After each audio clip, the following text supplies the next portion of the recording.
What is up, guys? Welcome to Truth and Transparency. Let's take a look at it. Let's get into it.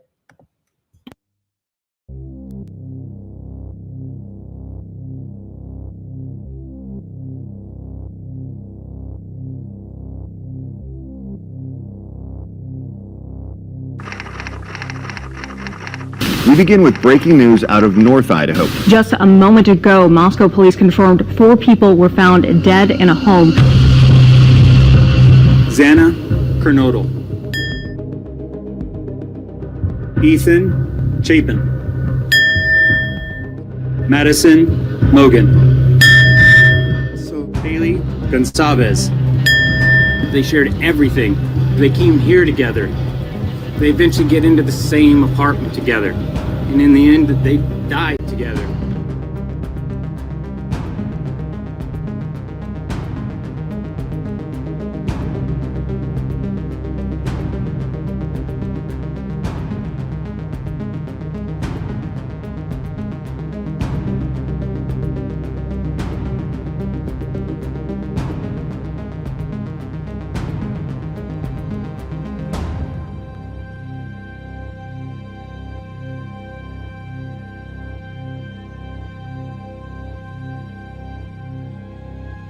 The other, let me get the names exactly right here. We know that Xana and Ethan were at a different party on campus. On September 12th, there was a vandal alert that was sent out about a potential stabbing threat on Paradise Path. Does this have any connection with what we've seen so far? Not that we know of it, but we're following everything. Roommates who lived at that residence. Were the roommates home at the time of the attack? There was other people home at that time, but we're not just focusing just on them, we're focusing on everybody that may be coming and going from that residence. So since they were home, was it a hostage situation? And then did No, it was not. they didn't call it into police? And so then were did they injured? They didn't call it into police, so were they injured?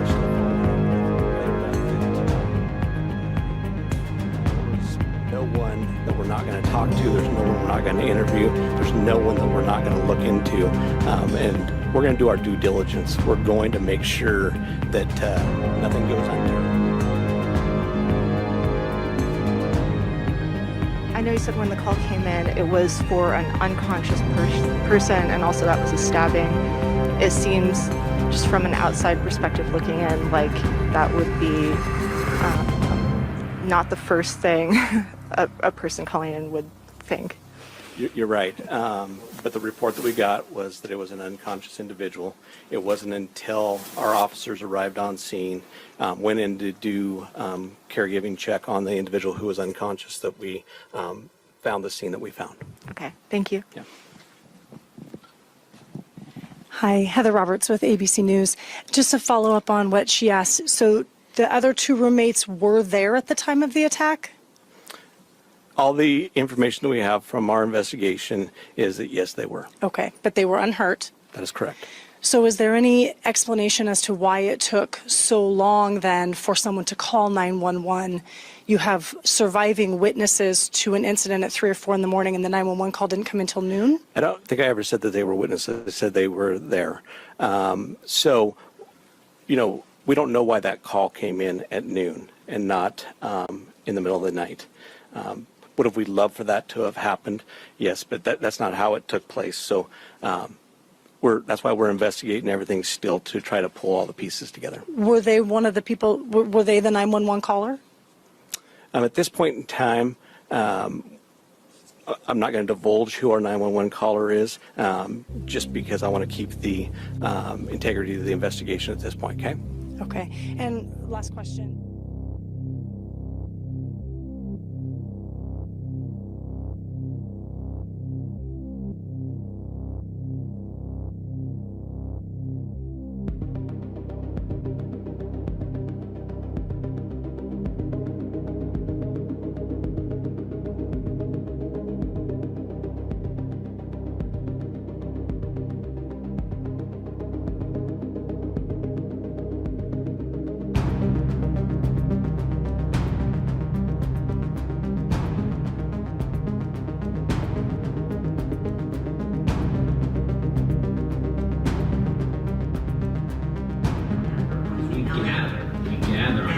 my niece called me and she was freaking out and she said, Christy, have you talked to Kaylee? And I said, yesterday, like last night. And she said, something bad happened.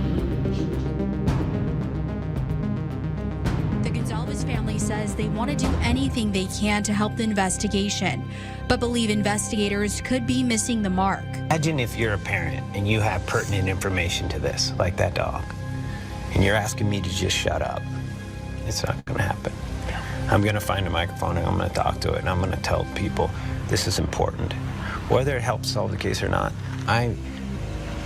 how can you eat that? How could you suppress that? It's something you know could help your child and help everyone in that house find justice. But you can't force them to ask you the question. Christy Gonzalez speaks about what she believes happened in the early morning hours of November 13th. And went in very methodical. I think he really thought it out. I think he was quick. I think it was quiet, and he got in, and he got in.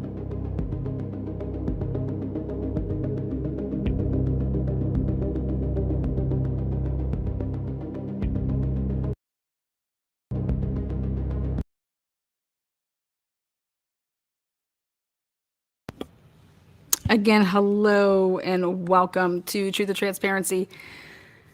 Thursday night, you guys are in for a treat. How would you defend Bryan Kohberger? Some of you guys said, oh, I would start by hiring you, Lana. Well, I appreciate that. I would start by hiring Ann Taylor. Oh, wait, she came for free? Sure, I'd go and work for Ann. We got in a report that I've been waiting for. We got it in. It's from 2020. It's from Moscow Police Department. And it's very important. Again, right here, Christy says that somebody shot the place up, right? Your child and help everyone. Would have we loved for that to have happened? Yes, but that's not how it took place. So that's why we're investigating everything still to try to pull all the pieces together. Were they one of the people, were they the 911 caller? At this point in time, I'm not going to divulge who our 911 caller is, just because I want to keep the integrity of the investigation at this point, okay? Okay. And I want to keep the integrity of home team to the transparency. And that's why we go and we grab the facts. And the facts either eliminate things, keep things possibilities. I don't do theories. We just simply go grab the information. We take a look at the information, and does it eliminate something? Does it keep, something still in play? Take a look. last question.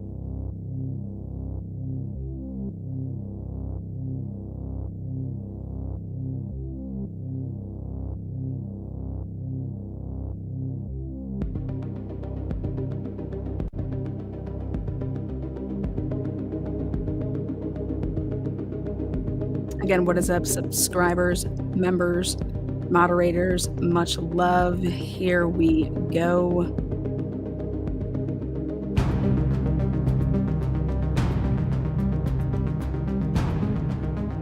Right here.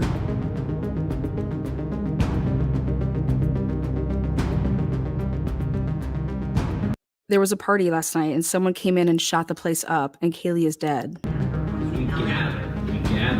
And my niece called me and she was freaking out and she said, Christy, have you talked to Kaylee? And I said, yesterday, like last night. And she said, something bad happened.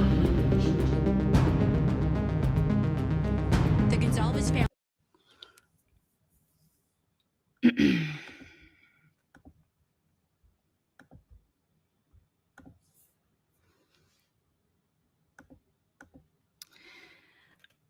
On October 5th, 2020, at approximately 12:05 hours, I responded to 1127 King Road for a report of shotgun shells and a raccoon head being found on the property by the property management company Team Idaho.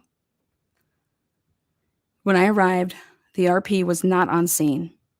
I called and spoke with RP Murata McLahan via phone. McLahan stated Team Idaho maintenance workers notified her of shotgun shells as well as a decapitated raccoon head was found on the property during their last time out to the property. I asked McClanahan whether the items were still on scene. She stated that the shotgun shells were disposed of, but the maintenance workers left the severed raccoon head.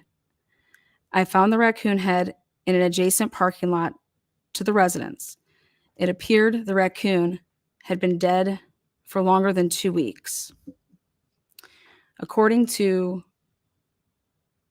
McClanahan, she was in possession of photos of the shotgun shells. I met with her at Team Idaho on 2nd and Main, where she provided me with photos taken by Team Idaho, the maintenance workers. They took the photos. She also provided me with a list of names of the tenants residing in the residence. I provided both the names of current tenants and case number to the DOS office at the University of Idaho. Conduct has been notified.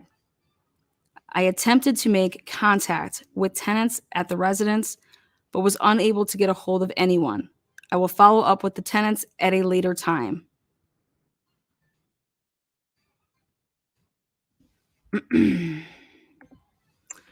We got the pics. We got the report. And again, this is King Road, 1127.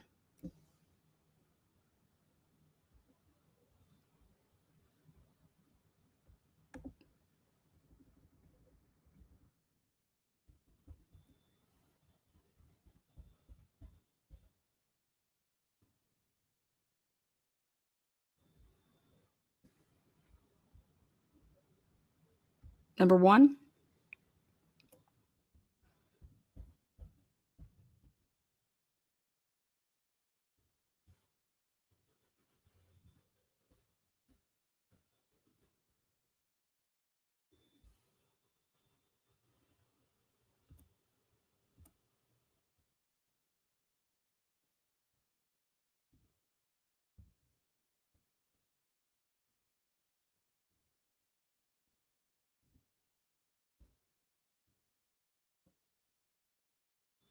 "1127 King Road, Moscow."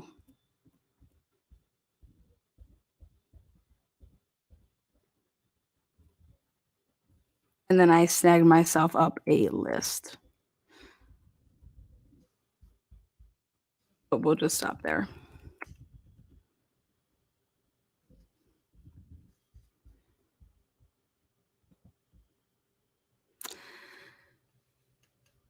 What is going on in Idaho? Again, I think the most disturbing part of everything is that who is obsessed with harming animals? Okay. This is 2020. 10/5/2020. 10/5. Again. A decapitated raccoon head was found on the property.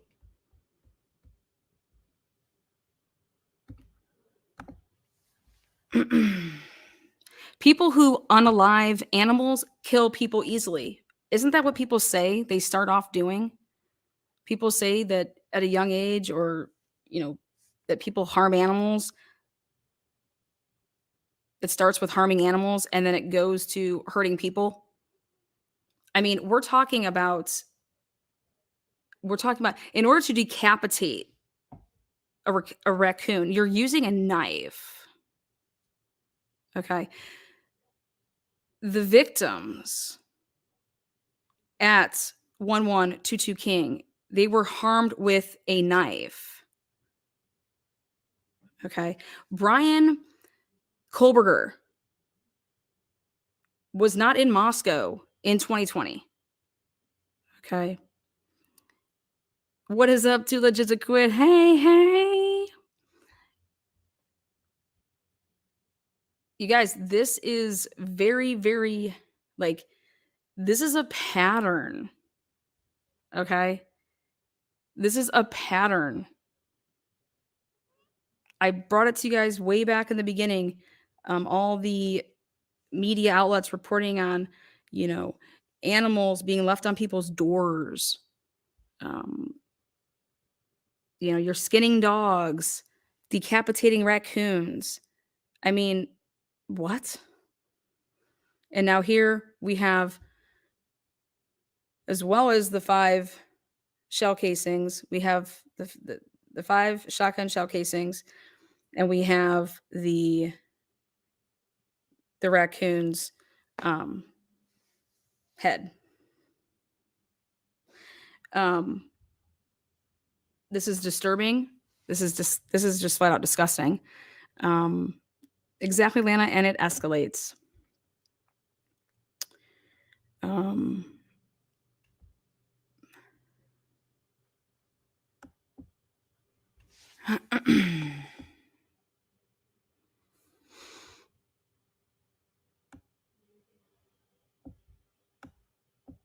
mean, who wants to raccoons, like, just, I can't even be around a raccoon. When I see them, I get whatever. Absolutely right there. Again, pretty much, she says, Angelica, pretty much all serial killers start with killing animals.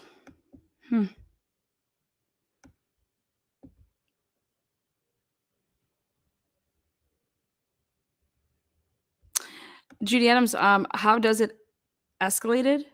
Well, I think this is when you would have an expert witness on to talk about all of that. But this is what experts repeatedly say,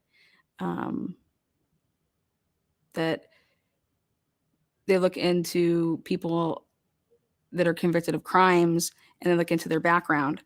And when they talk to people, oh, this person used to like to do what? Oh, yeah, we would, God, they were always into, killing animals or torturing animals. Anyways,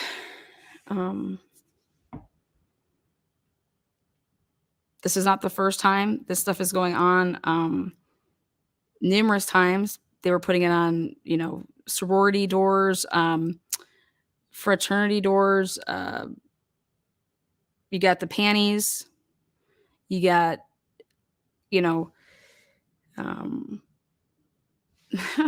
it's disturbing. And then I just keep going back to what Cindy Barnhart said, and that this violence needs to stop. This violence needs to stop. And I would love to know, like, what Cindy means by this violence needs to stop. Like, that Moscow has been like, that there's been this violence going on.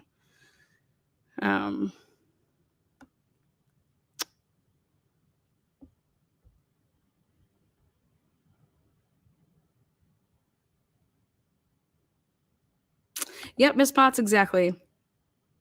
Coyotes, brains on dumpsters, decapitated raccoons, who knows what else. Parents calling the day, that they dropped their kid off on Sunday, to call back a couple days later and to say, hey, yeah, I saw like animal brains on the over by the dumpster, or with some type of brains.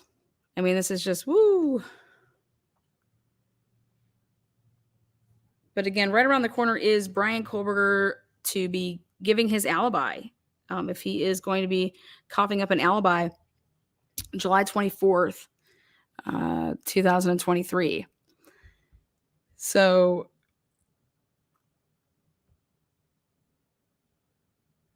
that's right around the corner.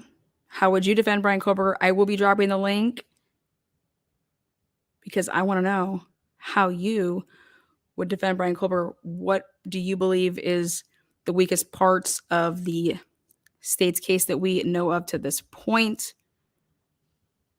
And we're going to see on how all of you guys think compared to a special someone. Family says they want to do anything they can to help the investigation, but believe investigators could be missing the mark. Imagine if you're a parent and you have pertinent information to this, like that dog, and you're asking me to just shut up. It's not going to happen. I'm going to find a microphone and I'm going to talk to it and I'm going to tell people this is important. Whether it helps solve the case or not, how can you eat that? How could you suppress that? It's something you know could help your child and help everyone in that house find justice. But you can't force them to ask you the question. Christy Gonzalez speaks about what she believes happened in the early morning hours of November 13th. And went in very methodical. I think he really thought it out. I think he was quick. I think it was quiet, and he got in, and he got in.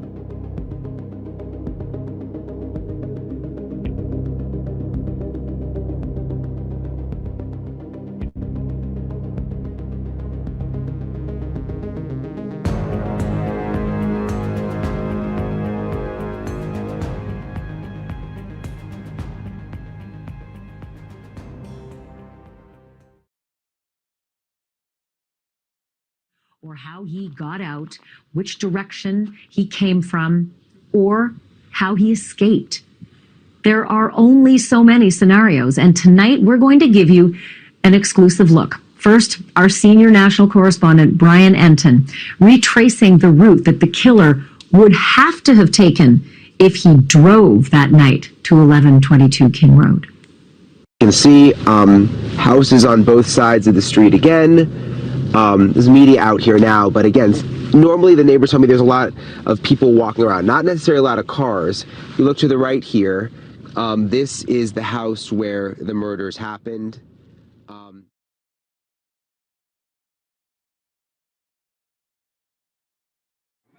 We are not going to go to bed and wait for other people to resolve a family problem. Yeah. This is a family problem. And this isn't just both those girls are our girls, and we are not, I'm not handing over. I thought about it. I thought, like, here, just take care of my family and make sure that you find the right guy. And I eventually got to a point and said, you know what? My family, we're all G's. We call ourselves G's because nobody can pronounce our name. We are not going to sit here and let somebody else do a job that we can't add value to. And you guys have added value. I mean, you, Olivia, found the Twitch video that actually solidified the timeline. We watched the Ring video that showed them pulling up, and we're like, that's them. It's 1:56. That's what time they got home. And there's the car leaving, and yeah. So we're working. And I have my phone. Kaylee's phone is my phone, so we saw all the calls that she had made, and we with an exact time. And I reached out to every person she called. I had them send screenshots of the communications that had happened on that day, of texts with my sister, of the call with my sister. How long was your phone conversation with her? Just to do whatever I could in those first few hours, because unfortunately, by the time we even found out, they've been gone for more than 12 hours. What America needs to know, we have a moment in time to make an impact, do our due diligence, listen to what people are saying, write down deep notes, and you can be a part of solving it and work on it. Anyone who thinks that one officer or one department can do this alone, 4 people, they're crazy. Yeah. This takes the whole community. This takes all of us to solve. We can't put this on one man, one officer, one police person, one deputy, one sheriff. We have to all come together and say, you know what, this is on us. Are we going to let these people exist and go undetected? Or are we all going to come together and say, this is enough? We are going to stomp this guy out of our community. And I'm telling you right now, we're coming for you. Yeah. You're going to get stomped out. Yeah. I feel like America is being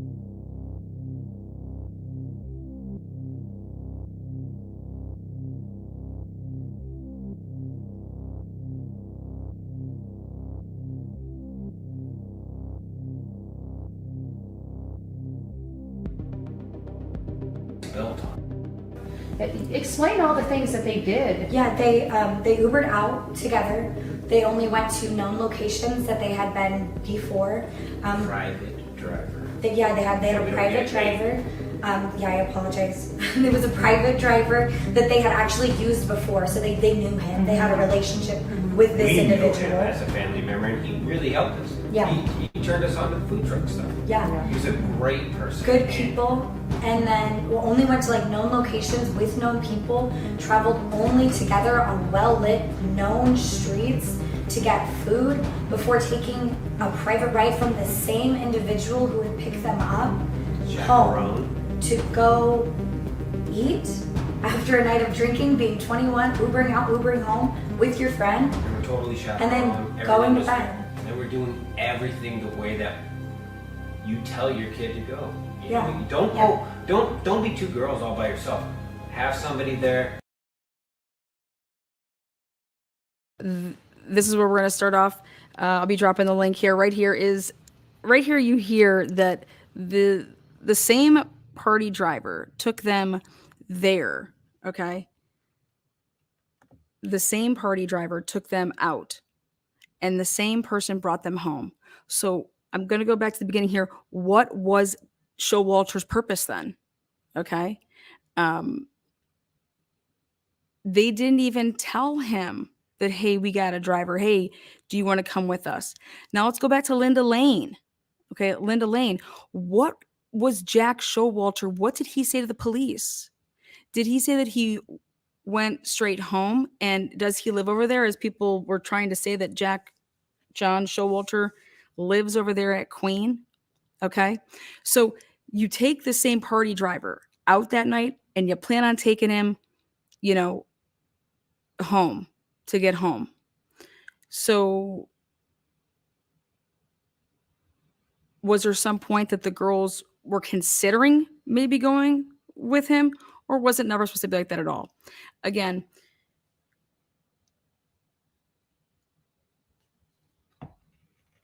how valuable is Showalter to the defense?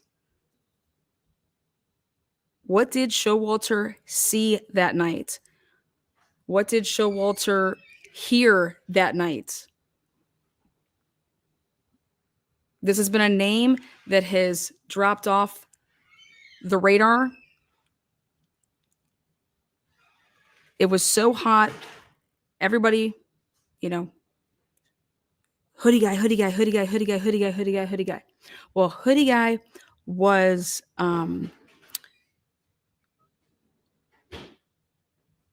cleared.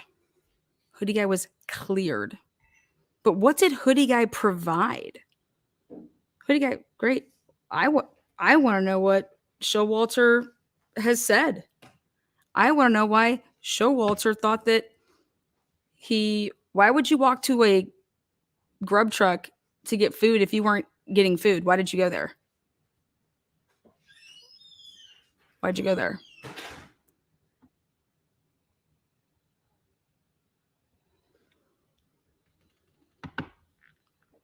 Why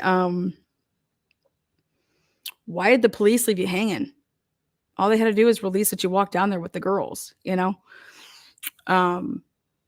didn't have to release all the audio, but just, or the police, that was the big ticket that got everybody off of it, right? Oh, there he is. He's walking down. Like, they know him and they're with him. You know what I mean? But yes and no, because right here, Mr. G says, and the family make a very, very good statement, which is they took a private driver out and they took the same one home. Okay.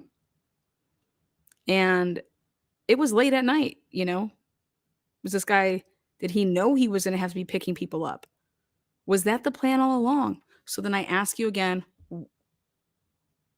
why would Showalter be walking them down there? And then, okay, once they get down there, okay, you guys have your ride, so I'm leaving, but no, that's not how it went.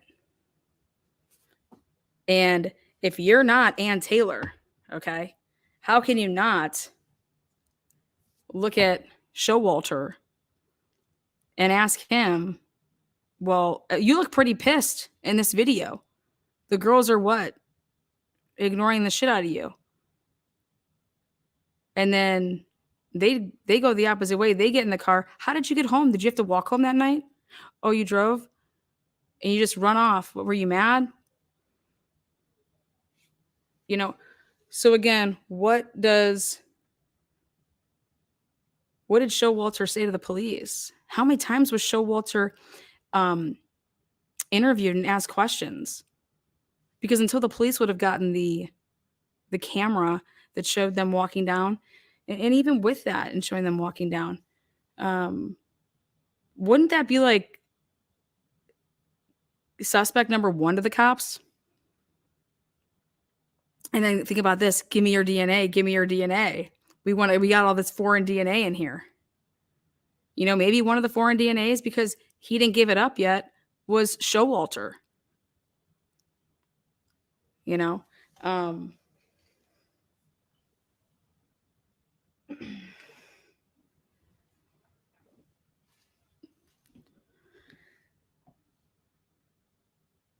like I said, just think about what these cops would have done. They would have saw that grub truck video. They would have, but here, go back and look at all the dates and find out when they were so quick to say, hoodie guy has been cleared. Cleared? Well, then that mother better have tossed up his DNA, because maybe this is what Ann wants to know. In the beginning of everything, we have officers making decisions. We have officers vital to this case.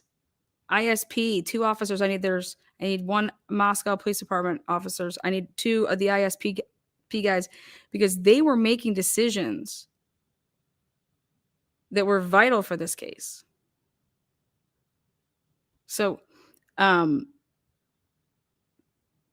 made the decision and how was it made that Showalter is cleared as Lanier best said it?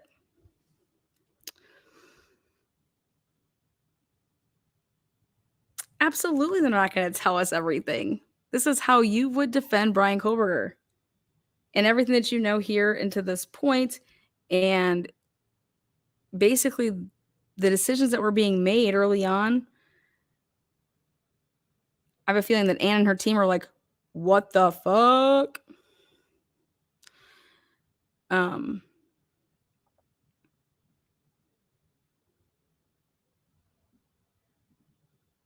I would love to know when Showalter found out about this.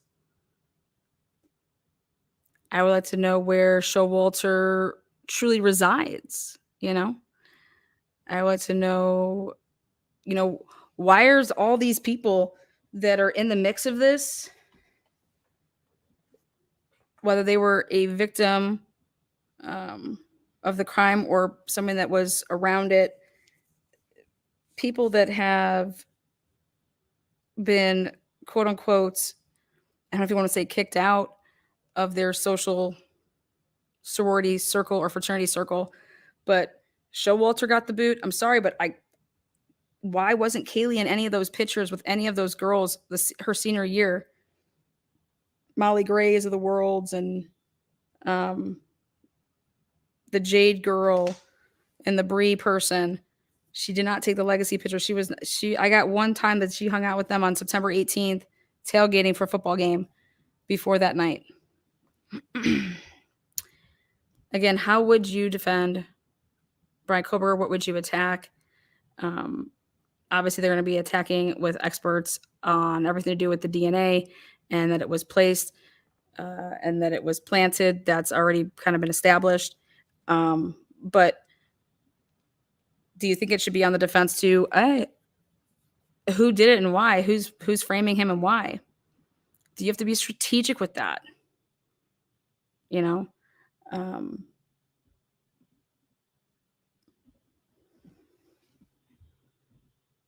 Do you guys see Bryan offering up a alibi?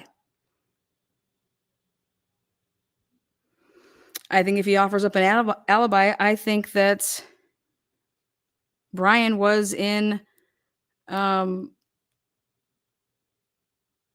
out by that area, like wherever that grocery store was.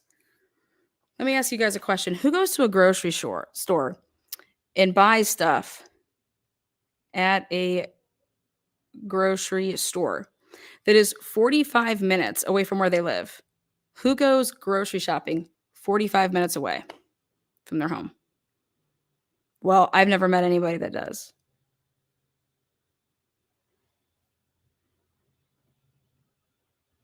Like, what does that even have? What does that have anything to do with anything if you think about it?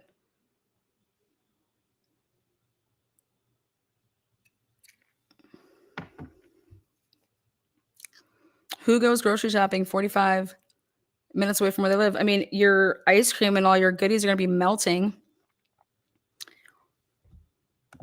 Why wasn't he questioned before his arrest?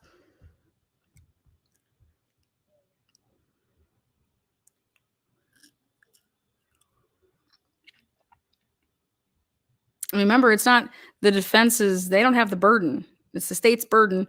How do you nail Bryan Kohberger to this? And I think somebody wrote it just in chat. Loved the comment, by the way. It said, you better have a picture of him going in that house, right? You best have a picture of him going in that house. And that's a great comment.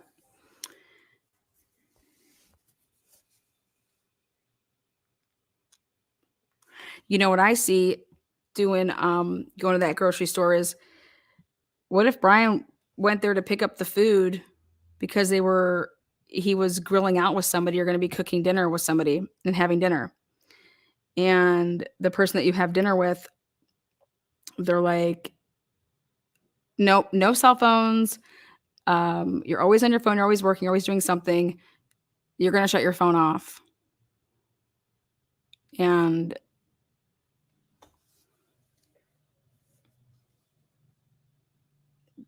they said that they have all this footage, right, of him in the store, and they said that he bought unknown items. Well, what the fuck? Go over to the grocery store, and you got the footage of it. Tell them to go in their POS system, pull up the time that this whacked out man, as you guys call him, came through, and look at the fucking receipt and see what he got. What did he buy there? Did he just go there to buy some gum, or was he buying food to cook, or these unknown items? The hell? They shouldn't be no unknown shit. I can go over to any one of my places of grocery shopping, give them my name, and they could tell me everything I've been purchasing is if I'm using a card. Especially if I have a store card,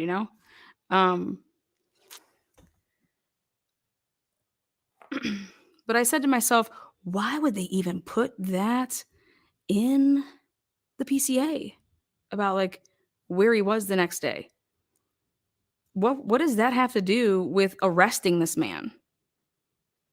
A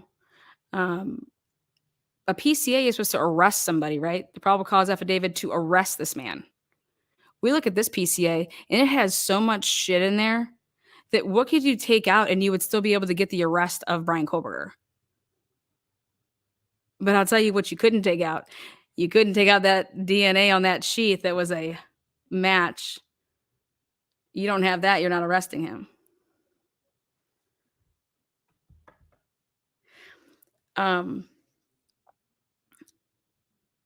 again, think about it. I mean, Bryan's, out there at a grocery store, so far away from it. What did he do? Grocery shopping? No, he didn't go grocery shopping. Did he go grocery shopping? Because if you went grocery shopping, right? And like I said, you have all this stuff you don't want to spoil, and so you're booking it right back to your house. I couldn't tell you guys last time I saw anybody that I know, especially that was in college, that said, I'm going grocery shopping, guys. I'm going down to, now I've heard about going to Costco, and you got a group of people and you're going to go buy stuff at Costco because it's a hell of a lot cheaper and you're dividing up a bunch of crap. But I'm going to go out 45 minutes away, go grocery shopping in college.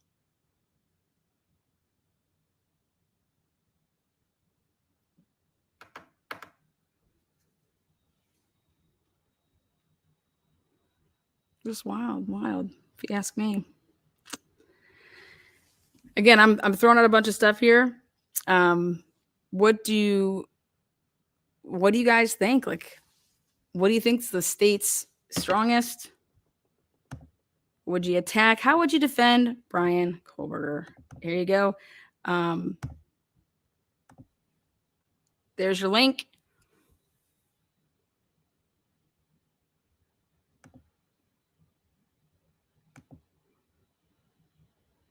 And if you take the link, show yourself in the back end, then you can go off camera. If you don't show yourself in the back, I can't let you on. But this is to be on topic. Why didn't the driver pick them up at the bar? Well, because when they called, they said that they were at that place. You know, God, I hope they didn't go pick them up at the bar. Maybe his favorite ice cream could only be bought 40 minutes away. You know, I'd travel for ice cream, says Boston. She wants everybody to know that.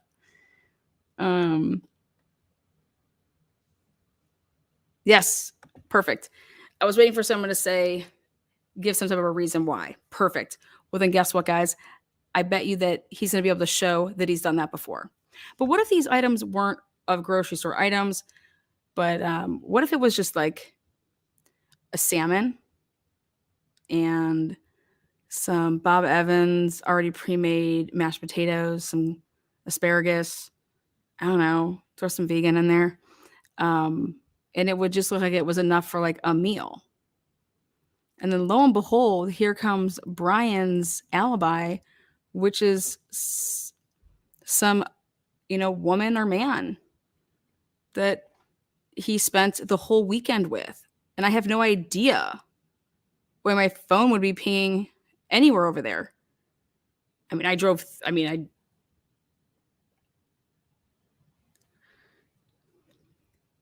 got off of work and I drove straight to my friends. I've been out here. This is where I was all weekend. I have no idea why your towers are saying any of this stuff. Because guess what, guys? Towers aren't what? Good luck on all that, right? Get some GPS in here. I've never heard any police say unknown items if they bring it up. They always say what they bought. It can see, yeah. Well, even if you can't kind of see it on footage a little bit, at the end of the day, you'd be able to bring it up because you're going to go to the grocery store and say, hey, I need a warrant for this, that, and the other. Towers can't testify. They sure can't. Girl, Bob Evans, mashed potatoes are off the hook.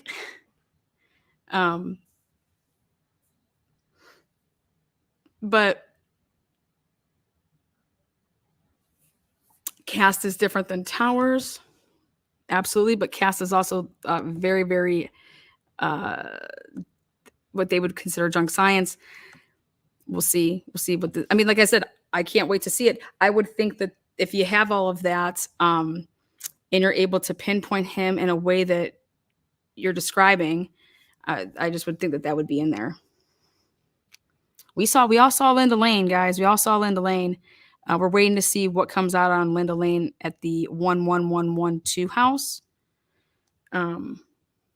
Because that should give you a more clear view of what vehicles, were coming. But from all looks of it, that camera, that was that bulb. I don't believe it's a 360 camera. Where is the link? Oh, did it not? There you go.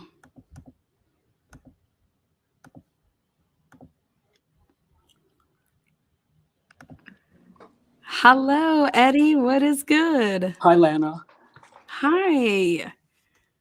Give it to me. Suck it to me. What would you do? I think the state is going to have direct evidence, which if they had, they would have put that in the PCA. I agree with you. I don't think this was really meant to go to trial. Okay, what do you mean by that? What do you think? Well, because of what we're seeing with how the investigation went, I think there's methods that were used that are meant for the defense to catch, so that there will be these like motions for suppression, and who knows what other legal formalities or technicalities that the defense will file, and there will be like a delay and a delay. I think eventually this will be thrown out and it won't go to trial. I don't think this was as much about Bryan getting convicted as it was about him being indicted. Along with the indictment, the way the smear campaign has been in full nonstop effect to demonize him. Mm-hmm. When this gets thrown out, the irony is that he'll wish that he did have the ability to go to trial to prove his innocence, because he will be guilty in the minds of everybody because of the smear campaign. Mm-hmm. But it won't go to trial, and he'll always be the guy. There'll be no reason to find the real killers, because they're always just gonna be like, that guy got off. Mm-hmm. Lana, there has to be some strong force behind all this. I think that even Bill Thompson is an actor in this. I don't think he's digging this and enjoying it, but he knows that his legacy can be preserved because his hands are clean. Yeah, like it's more like it's kind of like a Penn State situation where Penn State knew about a ton of stuff, and there's people doing things, and even if somebody wanted to go to try to like blow the whistle on that, they were like, you're not going to say a word because you're going to end up taking down our whole university. Right. That was how I looked at the Penn State situation back in the day with Jerry Sandusky. Yeah, like Ann Taylor, they want this evidence turned over, but she even said that she believes that the prosecution has turned over all the evidence, but Mm-hmm. she still doesn't have it all. So right there, it tells you that it's not Bill Thompson that's withholding it. There's a power behind him that's not turning it over. Yeah, absolutely. So, and I've been saying, I'm just curious what they showed. I can't wait to hear what they showed the grand jury, if we ever get to see that. If we ever get to see anything to do with that and how that all played out with the grand jury. What did the grand jury see? I'm just curious. I mean, not even for what people say, like, oh, anybody can, you can indict a ham sandwich, whatever. But I think that it was after how long they waited until they did it. I think that you do have good arguments with that. Like the whole damn town, there wasn't a sitting grand jury. These people were picked for this grand jury. Everybody, they had seen how many news outlets reporting all this crap. So, and then you just hear about reports and you see this discovery that's not been even turned over. And if the prosecutors didn't have it, then again, what did you go to the grand jury with? If there's reports that were written up and stuff that's coming after the fact. Right.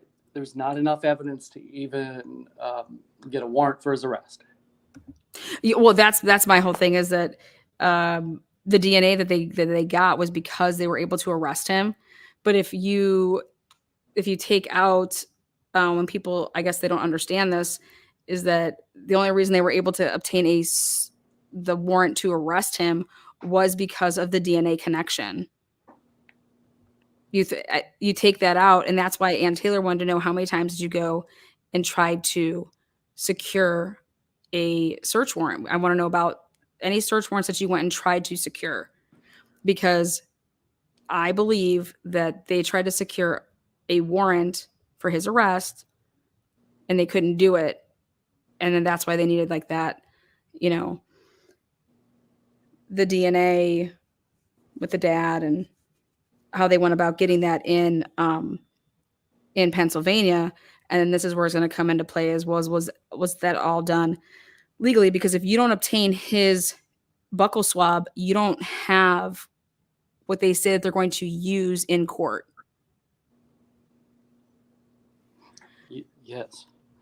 You know, you wouldn't have that.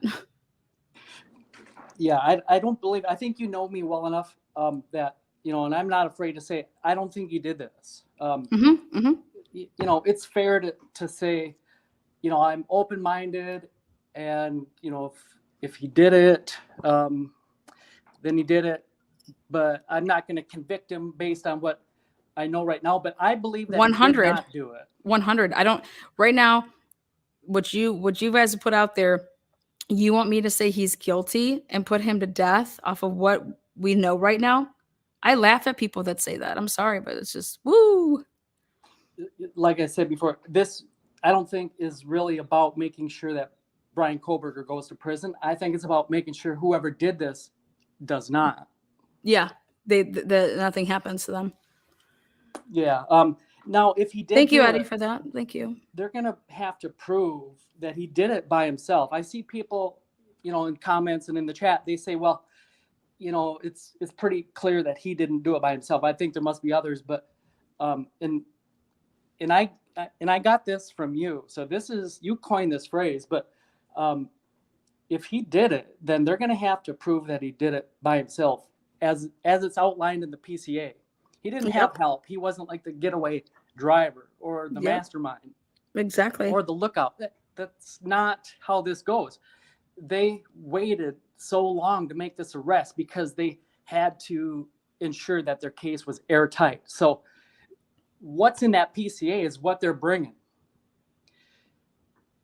They're going to have to prove it that way, that he did it alone in that timeline. Yeah, that's why I keep trying to tell people is that is I'm like, you do know that PCA is what they say happened and how it went down, right? Like there's no like when you get to trial here, like, oh, we're gonna have some other story. Like that's just, you know, that's why I believe that whatever we get to see, if we get to see it, this whole alibi, I do believe that he has an alibi. Yeah, I do too. I do believe that he has an alibi. And I think that what Ann Taylor's basically saying, guys, is we're not telling you our alibi so that you can go fuck it up, so that you can go make up some other bullshit, you know, give us, we need this, that, and the other. And that's why, so I'm very curious to see how this is going to play out. And if there's any case law about that, like past cases where a defense attorney was like, you know, we have an alibi here, but we're in fear that once we announce this alibi, like, don't they deserve some protection? Like if it's a person that could possibly provide an alibi for Bryan Kohberger, they need to be protected, correct? Just like everybody else. Yeah. You know, we don't know, like, so I'm just curious on how that's all gonna go down. Because let's say that I was Bryan Kohberger's alibi, and I'd be like, oh my God, Ann, like, if people find out that it's me, they're gonna come for me. If I'm somebody's alibi and I end up dead, then I can't be that person's alibi. So like, what, they would have got that person already, they deposed them and make sure that they have it. That way that, you know, in case something happens to them. But you have to have protections. I mean, when you're going to say like an alibi, to me, you're going to try to put him, like I believe, out in Clarkson, wherever the hell he was that next day out there, and have it that he was out there the whole weekend after he was doing whatever, and when he left after work, and then he drove out there. But and that is, I all I can say is just what I foresee. I don't think his alibi is going to be that he was sleeping. I mean, I could be wrong, but I don't see that.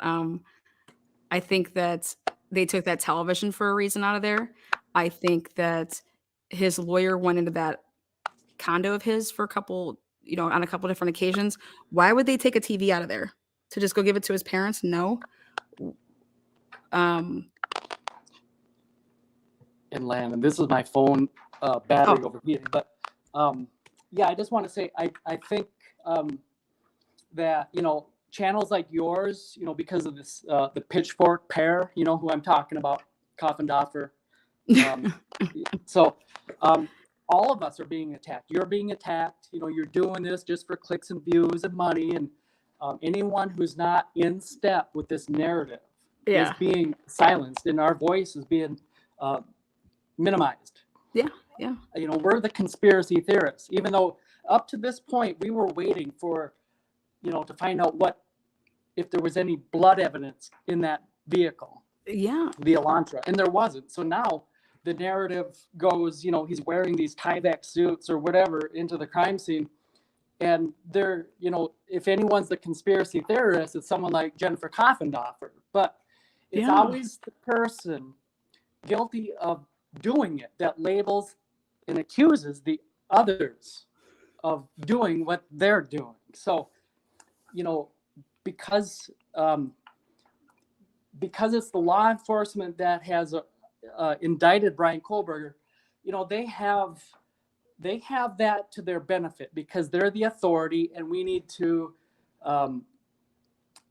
observe their authority. So, we should just be satisfied that the arrest is enough. That implies guilt, which the funny thing is it doesn't. It has nothing to do with implying guilt. That's not like a point in the prosecution's favor. But, we don't have the ability to turn around and say that Jennifer Koffendorfer is the conspiracy theorist because, she's got this, she's very polished and she has a great delivery and she can say what she's saying straight faced, and she's very good at speaking and comes across well. And she's she's got this resume. She's ex FBI. So, I just want to say, just continue doing what you're doing, because I really admire your, what you've been doing in your work. And, people follow your example. And thank you. We all need to keep using our voice. Yeah. Because something and being respectful when we do it. And just as long as you're respectful when you do it, you know what I mean? Right. Because they're trying to shut us down and shut us up. But I think that there's really some strong power, some force behind this. It's obviously not college kids, and if there was college kids behind this, they're not going to outwit an investigator. So if there was college kids behind it, then that means that law enforcement is complicit because they would know. Yeah. Because people have asked me this, and I would tend to agree with it, which is, why would anybody risk their career as like a law enforcement officer, risk their career for someone like Bethany or Dylan? You know what I mean? Like, if they're lying, they're lying. You know what I mean? It is what it is. I say this all the time, though, in investigations, like, you follow the evidence. And that's what Ann Taylor is asking. She's like, okay, what did you follow to get to Bryan Kohberger? Was it the DNA or was it the cilantro? Like, what came first? How did you, what's going on here? And in the PCA, guys, they never gave us any dates. They're getting blown up right now, and they're going to continue to get blown up because of these dates. Those reports are all dated. And so when you're making this PCA, and it's supposed to be going in chronological order because, how else, would it, so it should read like that. And there's just no dates. There's no dates to any of this. And trust me, I believe that Ann Taylor isn't asking questions unless she knows the answer.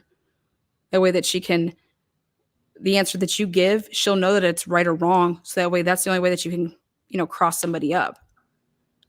She's already supposed to know what you're going to say. Yes. And when you want to give a different answer, then what is the answer? And I think that that's where a lot of this, why would either side agree to push the preliminary hearing all the way to June? unless all along the prosecution was planning on doing exactly what they did, which was to go grand jury. And then I personally, the athlete in me is like, dude, we're going to do this fair. Okay. Did you have the right to do that? Sure. Do I think it's unethical? Fuck yeah. I think you're a bunch of fucks. But did you have the right to do that? Yes, but you've been claiming this whole time that this is your man and he is so guilty and he is such a monster. Well, then show it, show it. Like, what's the problem? What are you afraid of? What's the problem here? What is the problem? Because I don't want Bryan Kohberger getting off on a technicality. If this dude did what you're saying, anybody who did this, okay, you want them. You know what I mean? Like you don't want this to ever happen again, especially by the hands of somebody that you had, and you're just, nobody wants to get anybody off. You get the right person, and it should be poked at, because as law enforcement, I would never want to get the wrong person. I would never want to get the wrong person. Just like in coaching for me, like I would never want to punish somebody that didn't do like, something so stupid as like making the whole team run. And this it's only because this idiot stayed out past curfew. No, you know what? You can run, because we actually need to work on some game planning here. You can run all day. I need to work with these other kids. But I don't want to ever get the wrong person in anything in life. So I don't understand how law enforcement would ever feel that, oh my God, you're questioning us, or you think that, well, yeah, I'd want the right person. And I'd be the person that in law enforcement being like, hey, this isn't add up. And they'd be like, yeah, bitch, this is why you're not going to be on the force with us, because you're not going to let us do whatever the hell we want. I'm going to ask questions. And people don't like that. I think these victims knew something that they shouldn't have known. And I think Bryan Kohberger, if he's involved in any way, which I do think he's involved somehow, but not like in a nefarious type of way, he might know something.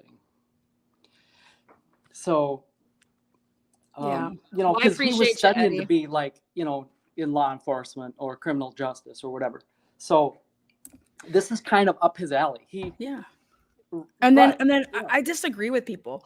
I disagree when people say like, this dude could go anywhere to school. He got the best recommendations, but you're going to go to a school where you're not going to get into if you attempted to get into like an intern program, or like I looked all over and like all these, ISP was hiring, all these law enforcement agencies are always hiring, especially now after everything that's been going on.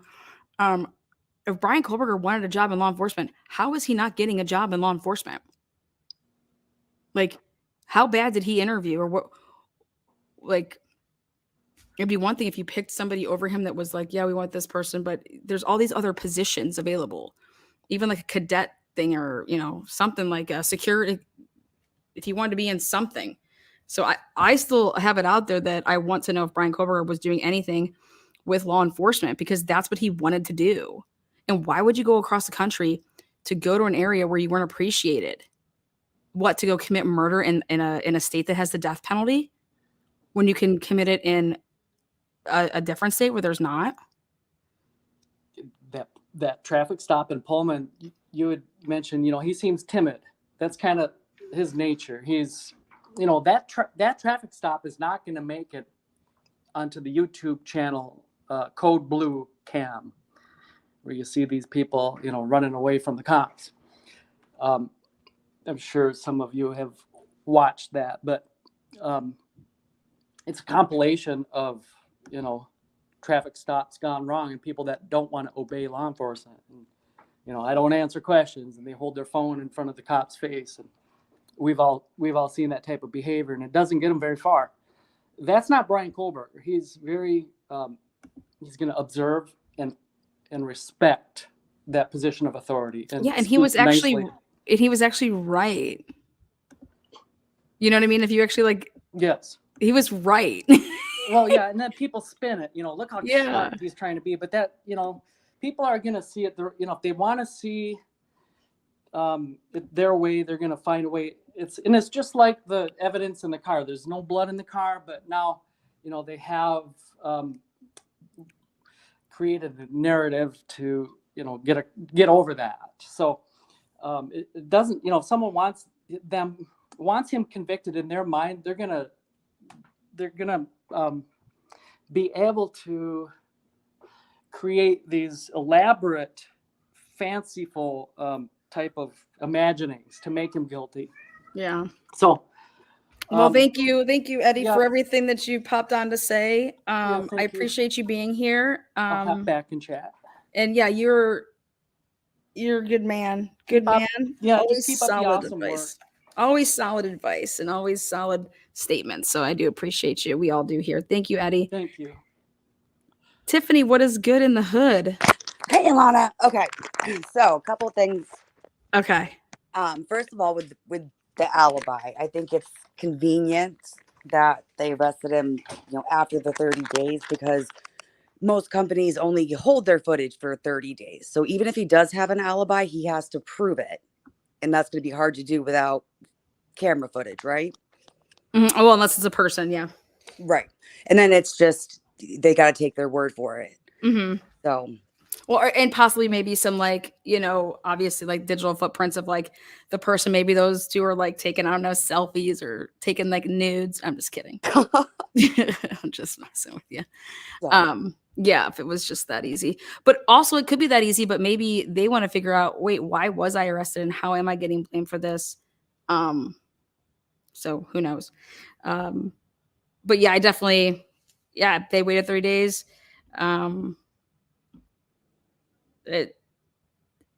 It's interesting because it seems like they had it though. When you look back at everything, it's like they were so cool, calm, and collective. Like, hey, nobody else is gonna get hurt, guys. How are you saying that? Right. Like, how are you really saying that? Nobody else is gonna get hurt. What do you? Like, hey, the community's not at what? Especially then when you go and arrest somebody like Bryan and you see that he's a serial killer. It's like, wait, what? Right. And well, I think the reason that he didn't get the internship is because of his personality. The police are like a boys club. They want someone that's going to fit in and be just like them. And I don't think Bryan was like that. Yeah. And then it's like I got a little like a list of things. Okay, yeah, give it to me, girl. Keep going. the pullover. I keep hearing back the pullovers in Indiana. I keep hearing like they were following, they weren't following him.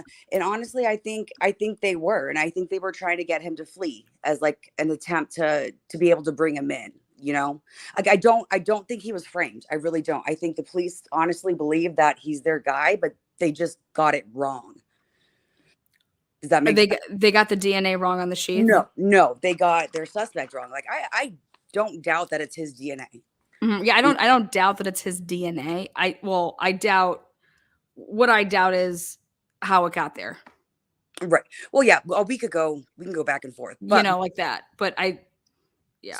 So I have a suspect in mind that hasn't been talked about, and every time I try to bring it up, nobody will talk about it. I've emailed it to creators, and they won't talk about it. So it's like. Great. So you bring it here. I'm just kidding. I tried to email you and my email didn't go through. I have no idea why. It's because I got my stuff on 30 times security. No, I'm kidding. Okay, so you have a suspect in mind, Tiffany. I do. So are you a psychic? I got a couple questions. Okay, you're not a psychic. You don't have a TikTok channel, right? No.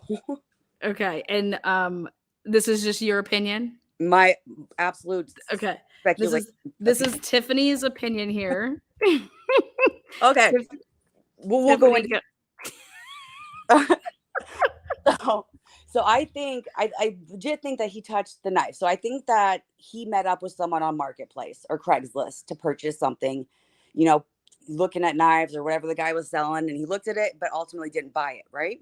And I think that's what he was doing down in Lewiston. I think he was meeting up with someone to buy something on Craigslist. Maybe the seller was like, hey, I'm on my way home from work. I'm running a little bit late. So then, maybe he goes to Albertsons, gets some snacks, right? And then goes and meets with the guy. I do this shit all the time. I drove 5 hours to go pick up a cabinet from Craigslist. You know what I Okay, mean? that's true. That's true. So you think he went out? Okay, there's a possibility that he could have went out to, Lewis and Clarkson.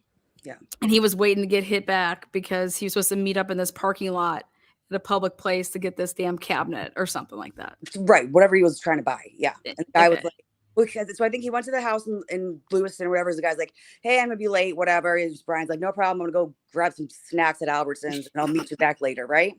Yeah. So, I mean, it's totally possible. Anyway. No, for sure. For sure. So, and that's why I think that his DNA got on the knife or the knife sheath, right? Because he didn't buy it. So that brings me to who I think my suspect is. Wait, so you think that this happened though after the murders? No, before. Oh, well, the whole Albertson thing happened after the murders. Right. Yeah. I was just explaining like the whole market. Oh, okay. So you think at some time before he met up with somebody and possibly could have touched this knife and was like, you know what? I'm not buying this. Right. He's like, it's shitty. It's broken. Right. Okay. Yeah. It's a fucking piece of shit. Okay. Right. Okay. So that's my whole theory of the marketplace thing. So, I'm not sure where you stand on the whole, Brent Kopaka thing, but it's not really, I guess not really relevant at this point. But do you remember when that first happened and a name was released before they released Brent's name? Yeah. Okay. So that person came out and was like, hey guys, I'm not dead. Like it wasn't me. So, and then they released Brent's name. Well, if you look into that guy has some crazy stuff on his Facebook. Have you ever looked into him? Are you talking about the Jason kid? No. The U of I IT guy. Oh yeah. Kelsey or something like that. Yes. Yeah. Yes, Yeah. I have. Okay. So that guy, just with what you can find publicly on him, looks more like a viable suspect than Kohberger does with all the, police. What is it? Probable cause affidavit shit. Mm-hmm. So I just think that everybody in that area, like they're hunters. They're shit. Look at this. I mean, everybody's got knives, and you got the girls even going hunting with their boys, and yeah, but I don't think he was a hunter. He was military hunters. Yeah. I just think there's a knife. It's all over people's stuff. Everybody got I knives. see it. That's all I see is like, you don't even really see guns. You see more like just knives, and right. You see everybody machete in my garage, cut weeds or protection, whatever you want to use it for. But so anyway, this guy, I mean, the whole U of I outage, right? The server outage. Yeah, that's his background. That's his background. He's the only one that I can think would benefit from it, right? So, do you have a cat? Oh God, yeah, I've got a cat. This thing. Don't even get me started on this cat. Okay, I just heard it. I just heard the kitty. Yeah, it just wants food. Anyway. Again, this is Tiffany here. She believes that there's other possibilities out there, and so how you would defend Bryan basically is what you're saying is you would start throwing out all these other motherfuckers. Just this one guy, okay, on his Facebook. Well, I would start throwing out everybody. Yeah. So I mean, the guy talks about meeting up at the East Side Marketplace. We know that he sells stuff. He works at the U of I. That unscheduled outage, he's totally capable of pulling that outage out. Like I said, how would it benefit him? So the security cameras can't be saved to the server, right? So he'd be able to leave work and go back to work with maintaining his alibi. His house is in between the university and the girl's house. Oh yeah, he's right over there. He's off Taylor. Right. So he leaves work, goes and does whatever he does, goes back to his house, cleans up, goes back to work. Not an issue. He's admittedly has a burner phone, right? Says it right on his Facebook. He leaves his phone at work. Yeah. He clocks in and out. His alibi, he's got an alibi. Mm-hmm. So, yeah. And then, you see other posts on there and he's talking about getting mad for getting woken up. And he's like, maybe I'll just grab the knife, calling WSU girls WSU sorority girls sluts. Like, just, he just seems like he's got the opportunity, he's got the motive. He just seems more like a viable suspect than Kohberger does. And he's got one of the victims' family on his Facebook. You know, he's got a connection to the victims. Yeah, I mean, I just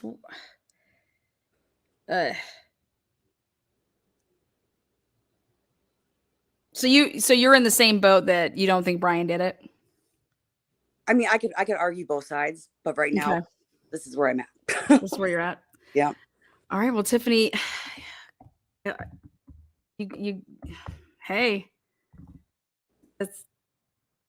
I mean, I think I think what would be a great question is Officer so-and-so, did you ever interview this person? You know, did you talk to this person here? Did you talk to this person here? Because they did all these canvassing.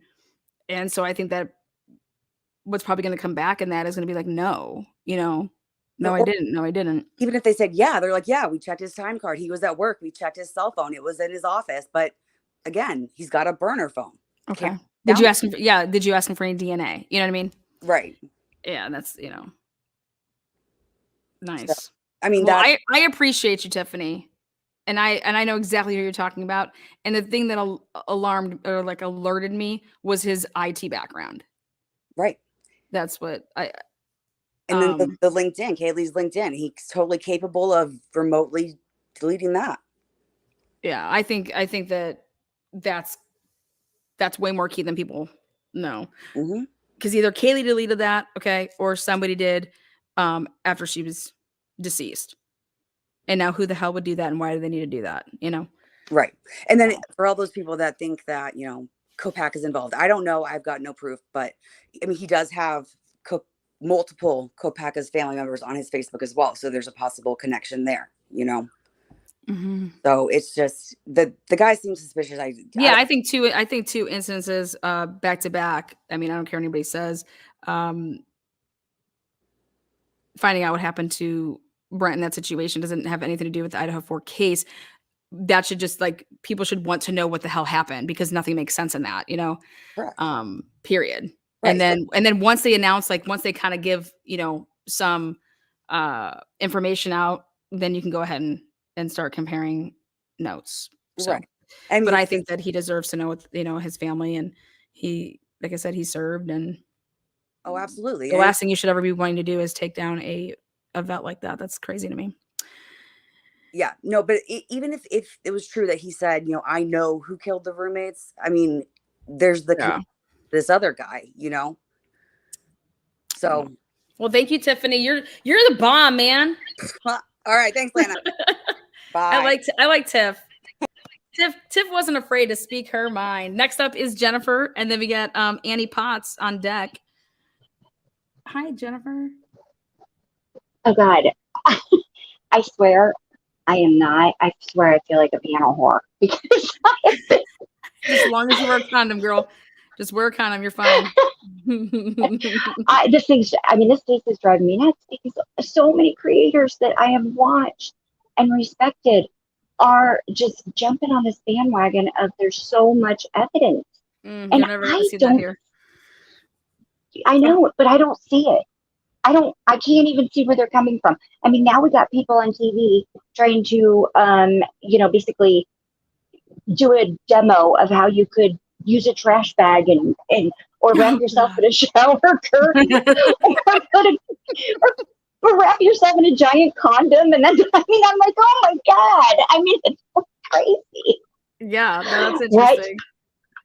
Yeah, because everybody said, well, there's no DNA in his house or car. there has to be because you just can't not take it. Coffindoffer says, hey, that's going to be a treasure trove. That car's going to be a treasure trove. Well, go get it. You had him on the 29th of November. Go get it. Go get in that car. Like that's what I would think too. Like common sense tells you that car should light up, and it doesn't. And that should just cause anybody to pause. And she mentions that Ann Taylor says that there is no sign of a cleanup either. Like there's no DNA in there, but there's also no signs that it was cleaned up. Okay. You guys see his dad and him driving. Look in that car, you guys. That car is immaculate. Okay. He cleaned it in Pennsylvania. Suck my tits. Okay. No. All right. He would have had to clean it way before then. All right. Like, I'm sorry, but that's just, I can't even, man. I just can't even.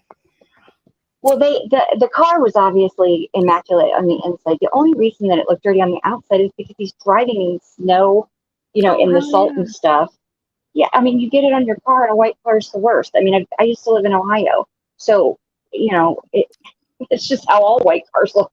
And you wash it, and the next day it's dirty. But the inside of this car was definite. And I mean, they're saying, "Oh no, we didn't do that. That was coincidence." And I'm like, hell no. I'm 49 years old, and I don't know anybody who's been stopped for following too close, and then gets stopped 8 minutes later for following too close.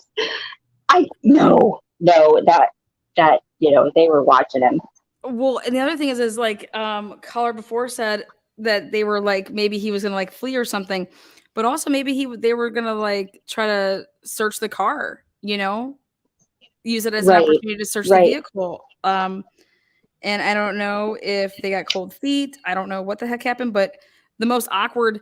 When have you ever gotten pulled over like that and you're not coughing up your ID? Yeah. License and registration.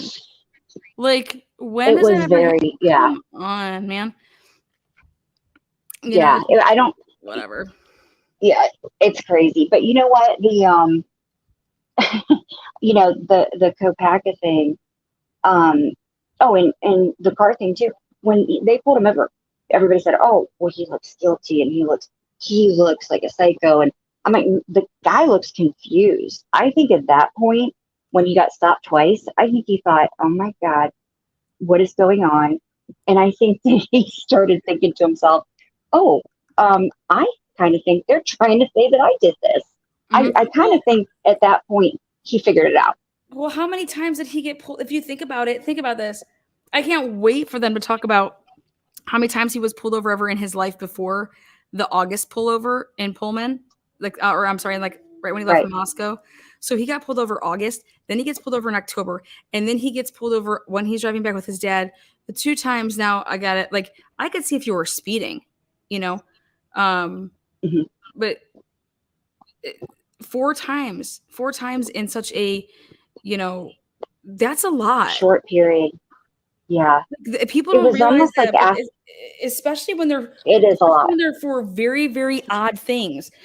Turning left after the light, like you're in the middle of the intersection and you're waiting for you're out there, you have to turn, getting pulled over for that. To tailgating twice. And then we don't know what the other one was for, but he was only cited for the seatbelt. Now, the only way that you can get a seatbelt in Idaho, you have to be pulled over for something else, though. It can't just be for a seatbelt by itself. So it's all going to be very interesting. But talk about either he's a horrible driver or what? I know. Like, is he like the worst driver that ever lived in the face of God's green earth? Because it's just crazy. And he had something there's something on the on Idaho from 822. It was like a not showing up for something. What in the hell? Yeah, like I said, it's just no defensive wounds on his body. He went straight, like he was teaching. He went and got his hair cut. He went to the doctor. Yeah. And I'm telling you, Scott Roeder said that whoever did this, their hands, you'd want to see their hands, they'd be bruised because of like. Oh, absolutely.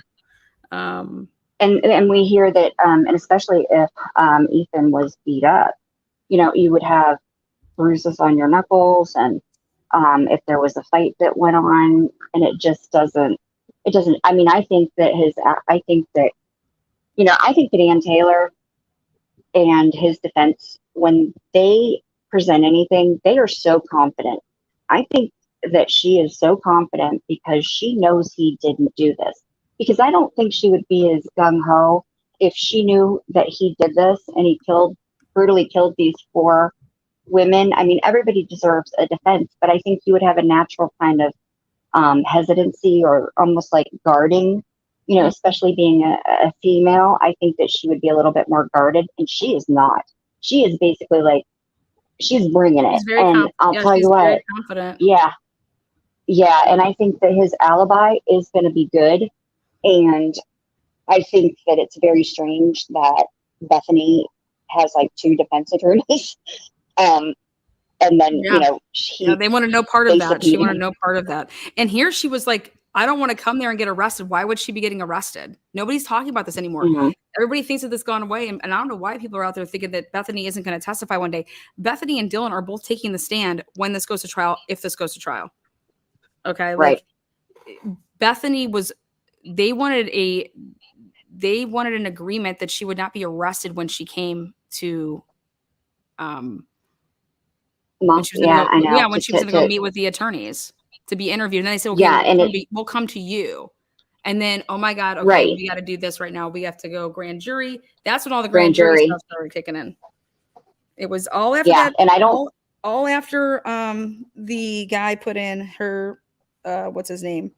Rich, her investigator. When he filled out that affidavit that said that Bethany has, not like we believe, like, no, Bethany is in possession of exculpatory evidence. Like, Right. What is this? She's not going to say that. She's not going to say that and risk getting the judge mad if it was a nothing. He would get upset and be like, you put this girl through all of this for that. I mean, it had to be something significant. And I think that Judge has been very fair. And honestly, I would take him over a 12-person jury. I swear. I know that's like, we've been talking about that. Would you ever go a bench jury? Would you ever say, I don't want a jury of my peers? I want to go based on the judge. I want the judge to hear this. I think this case I would. I think I would in this case because I think he is very fair. And I don't think for 1 second he thinks that they have enough evidence. I just really don't, because he has been very, very fair. And the prosecution, every time they go in there, they look so it's just like their look on their faces. I think to myself, oh God, I don't think that Bill wants to be there. Well, you rock, Jennifer. Thank you so much. Thank you. You keep Oh, coming. one more thing. Oh, yeah. I sent you an email because I thought there were a couple cases that were interesting and sounded like Kohberger, like State versus Burns. That happened in Idaho. And it was like, it sounded, now I don't know, you're a genius at this shit, but I thought to myself, this sounds so much like Kohberger, and it's in Idaho, and it went to the Supreme Court, and it was all about them taking some touch DNA and making a genetic profile. And the Supreme Court ruled that it violated that person's Fourth Amendment rights. Mm-hmm. I'll take a look at it. So You said you I emailed thought, me. Thank you. Yeah, take a look at it. I did. All right, So, all right, you go, girl. Thanks. All right, thank you so Bye. much. Don't worry, guys. This is not Jennifer Coffendoffer. Don't worry, that was not Jennifer. Oh my God, what's up, Miss Potts? Oh, well, hello. Hi, how are you? I'm great. How you doing? Hi, chat. Annie.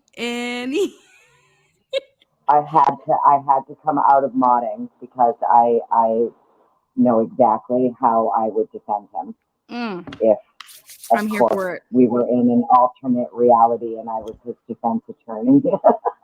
Okay, what would you do? So, first of all, the very first thing that I would do is demand. I'm not going to ask politely. I'm going to demand exactly the date that this DNA was allegedly found on the sheet.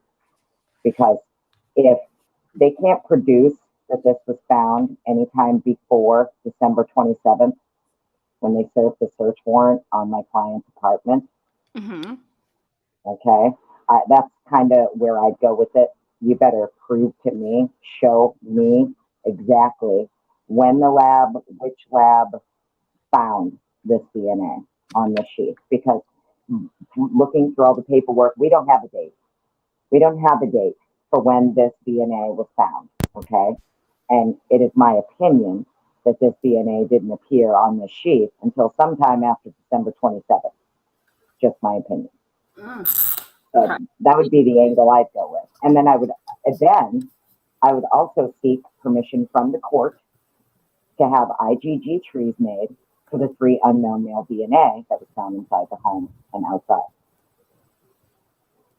Okay. So Yeah, you want the trees? I would want the trees for the three unknowns. I would 100% ask the court for sure.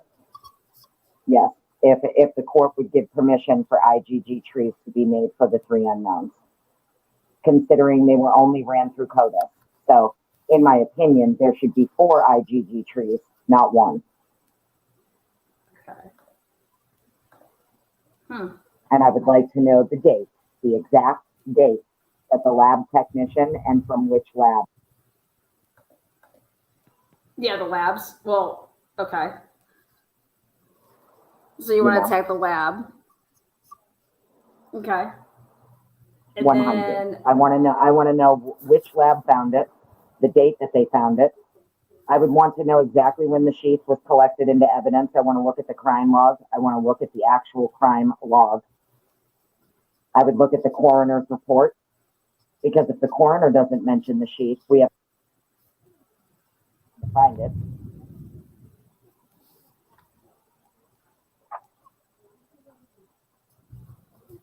and then I would also want to look at the medical examiner's report, obviously, because if the medical examiner is describing different wounds between all of the victims, well, then that would indicate to me that there's more than one weapon that was used.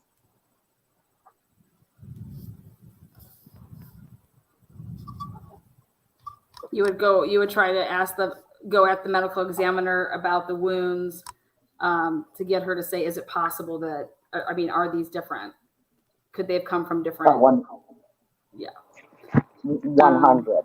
Because your medical examiner's report is going to describe in detail the injuries, what they believe caused the injuries, things like that. I mean, if we have victims, if you go from victim to victim, say 2 have similar wounds, 2 have totally different wounds compared to the other 2.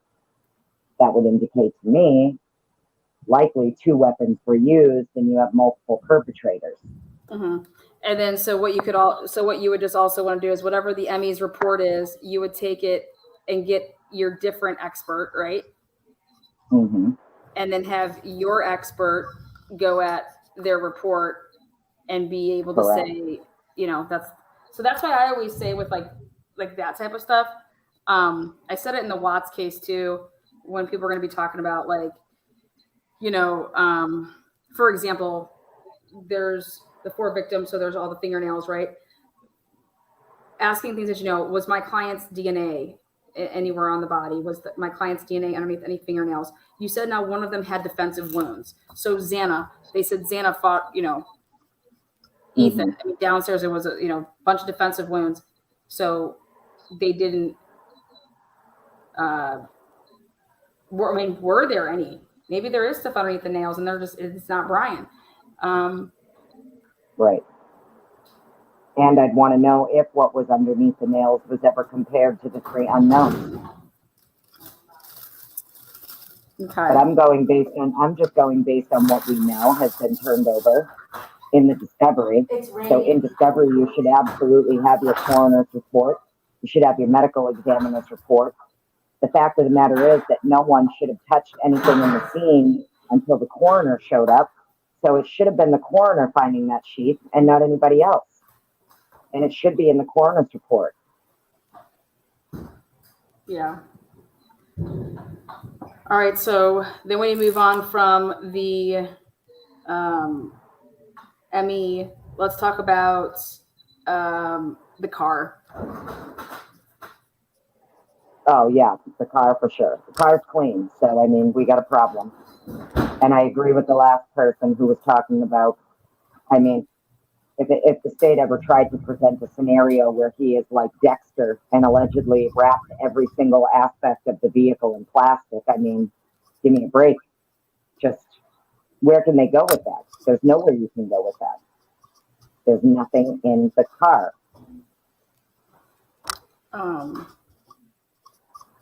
Linda Lane, and then you have 1112. Mm-hmm. So, like we already know they're going for the car. They're saying that the car that was used, that the FBI expert relied upon was the wrong vehicle going the wrong way at the wrong time. Mhm.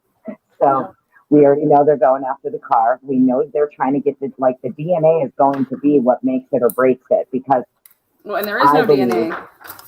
Well, what I mean is his DNA. You mean the sheath? I believe his defense is very well aware that this DNA didn't crop up and show up until after his DNA and his father's DNA was already obtained.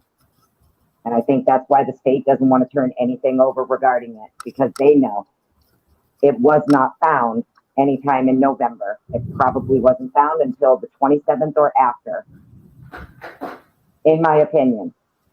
Mm-hmm. So that's what I'd be going for. And then, I'd be the going other for thing those is three they want unknowns. to talk about how long, like, this happened so quickly, this time. And I would be attacking here. I would, go with the phones, right? All the victims' phones. Because I would show, like, I would talk about TikTok and that you could be not on it and it could still be running. Right. Right. Then you got the survivors, their movements between, let's just even say where were they? Let's just go 1A to 12 noon the next day. And then you got the 911 call, all the message, like all the messed up stuff about that.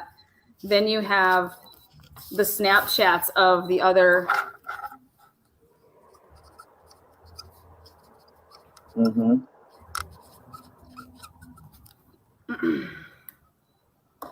Then you got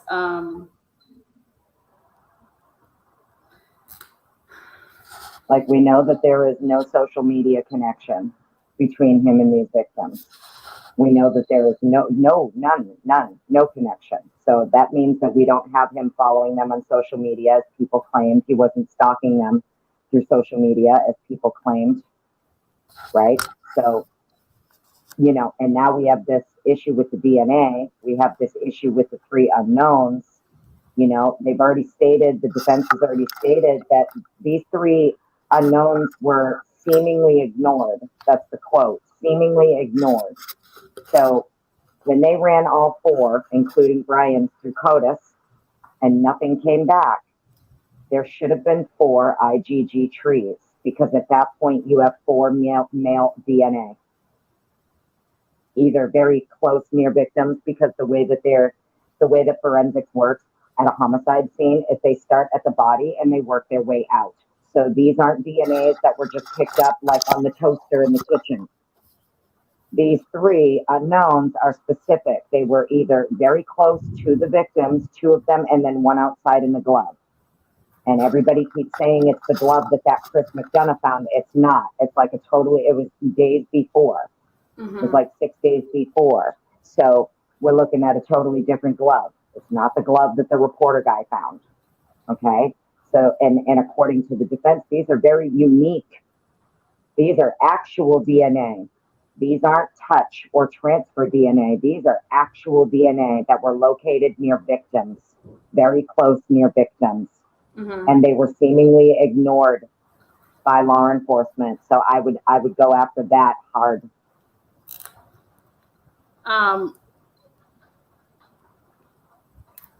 Because why didn't law enforcement apply the same methodology to the 3 unknowns that they applied to the DNA on the sheet? Do you understand what I'm saying? So if you're going to use that methodology where you're making these IgG trees, why didn't you do it for all 4? I would hammer that.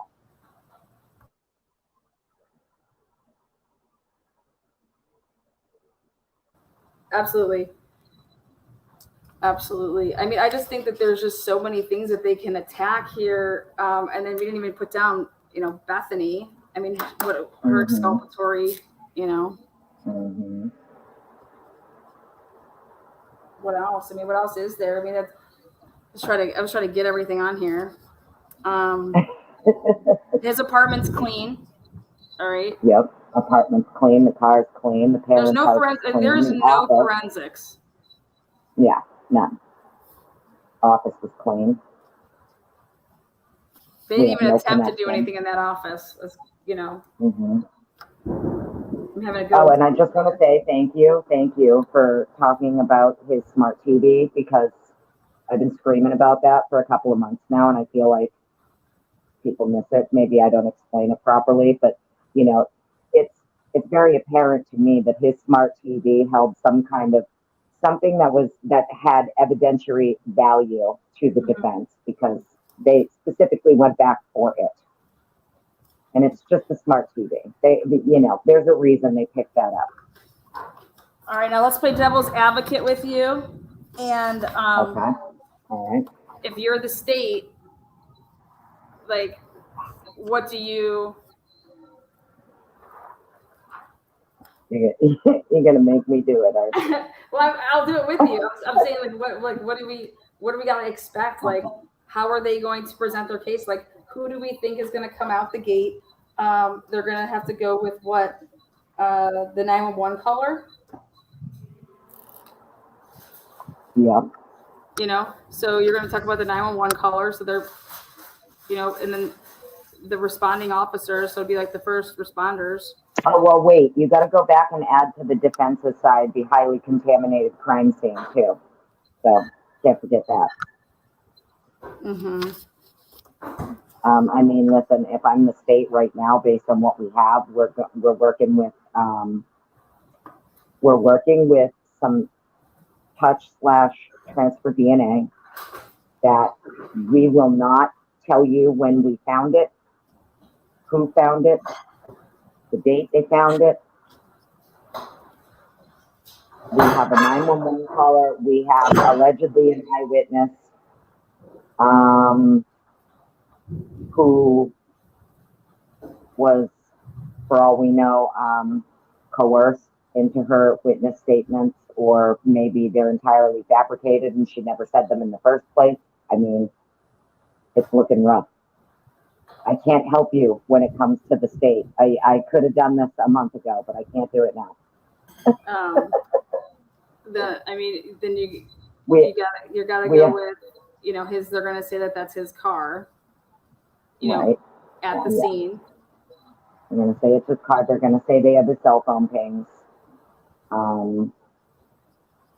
They're gonna likely use the cast data, but then again, maybe not. But allegedly, okay, this is what they're using. Yeah, the cast data.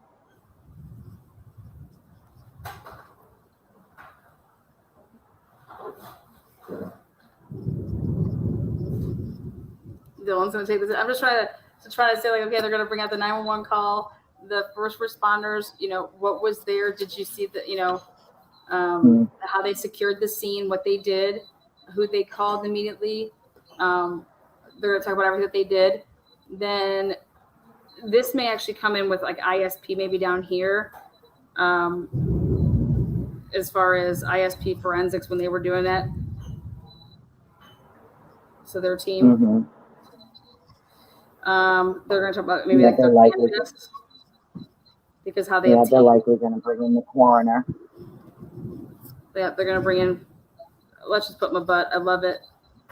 My butt. Yep. They can't bring in EMS because EMS technically didn't go in. They're going to have to bring in Officer Smith, because I believe Officer Smith is the one who was the EMT. He's actually trained in EMT, and he's the one who allegedly went in to, give life-saving aid or whatnot, and no one was alive. So they would probably call on him to testify that, no one was able to be saved. It is thunder, as you guys hear.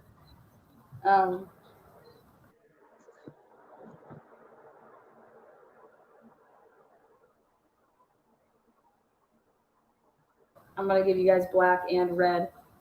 So let's see here again. Help us out in chat here.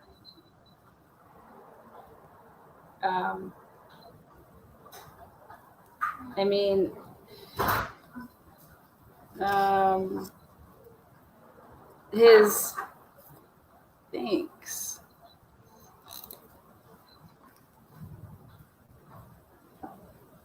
This is their nut. Oh, I need a different one. There's no more black, so what color do you want? This should be black. Blue? Who the fuck is on my markers? Oh, wait, hold on. Maybe I have one in here. Let's see. Yep, this one might be better. FBI never lies. FBI. Yeah. Oh, sweetness. Okay, you know that Showalter's going to get up there. You think Showalter's going to get up there for the state? Yeah, I mean, who do I think Showalter's going to be up there for the defense.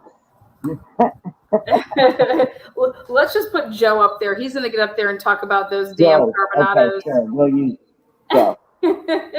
You know, we know that the state or the defense is calling Enon for whatever reason. Enon, yeah. Enon for the defense. They already subpoenaed him. Mm-hmm. So we got to add him over there. And I'm just trying to. You're gonna have a guy talking about that's a white Elantra that pulls in there. Yep. But the thing that I think is interesting is if you go off of the 1122 camera, where they're saying that is it? Oh gosh. They said that it had no front license plate, right? But 1112, when it would have left, you know, it's making like those loops around the way that it would have left. You would have seen the rear. Yeah. What about the rear license plate? Mm-hmm. Right. Because that camera angle shows it based off of the 1:56 a.m. stuff that's surfacing right now. That's what I mean. Even if you look at this, you know, this timeline that's presented by the state, his route in and his route out. They're not going to. I don't think that the state is going to ask Bethany to come to the stand. I think that's. Oh no. I think the defense is the only people that are going to be asking Bethany to come. Well, I personally think the state never would plan on using Bethany to begin with, which is the whole reason most of her, you know, whatever was going on with her that night wasn't included in anything, because she is likely the person that impeaches the statements in the probable cause affidavit from Dylan. And personally, I don't even think those statements actually came from Dylan. I think they threw Dylan under the bus with that probable cause affidavit. So I would say the state is likely going to try to use Dylan. I don't think they ever planned on using Bethany. And then whatever cop did the download of the phones. So yeah. The cop that did the download of the phones, he is going to testify about. I think that would have been Mowry, because Mowry is the digital forensics guy, if I remember correctly. Detective Mowry. And then they're going to have an Excel spreadsheet with all the movement. And then you're going to, like, because they said that the movement of their statements mixed with like this Dylan's phone. Right. So, and the state also claims they have multiple videos of the vehicle. So that'll be interesting. See those. Mm-hmm. And they're calling for a 6-week trial. Yeah, right. I think it's going to be way longer than that, but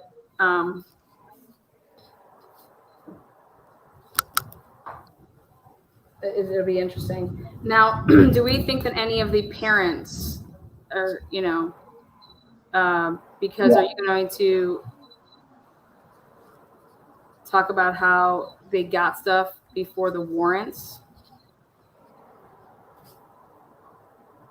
Yeah. Or are they just going to be coming on? I think the Gonzalez family, the Gonzalez parents, are definitely going to be called by the state.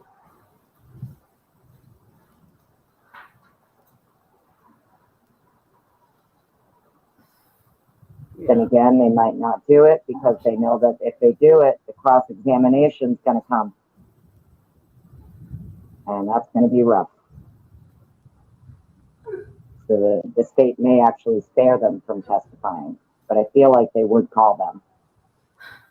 I don't think any of the other families are going to participate. I mean, if they're subpoenaed, they don't have a choice, but I think that none of them will be called. Now, do you think Jack D will be called by the state or by the defense? Oh, by the state.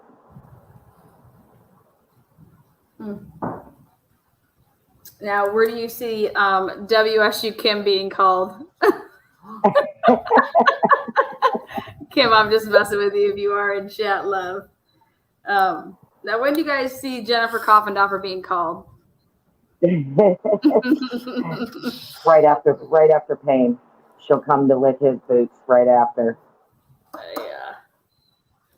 Okay. So then let's take a look at what we have here, the list we compiled. All right, so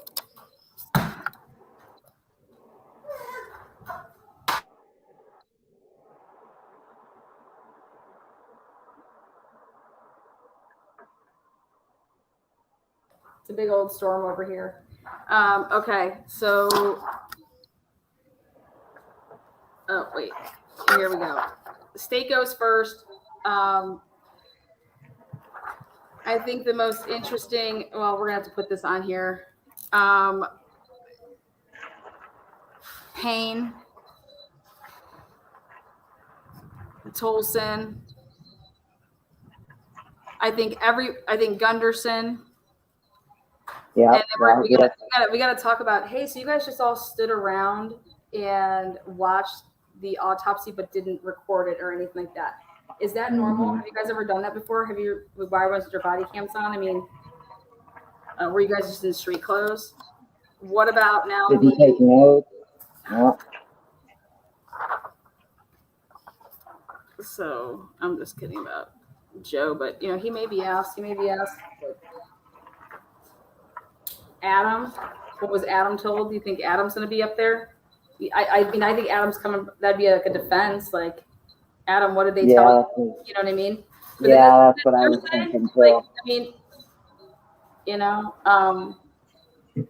Yeah, I think if Adam gets called, it's not going to be for the state.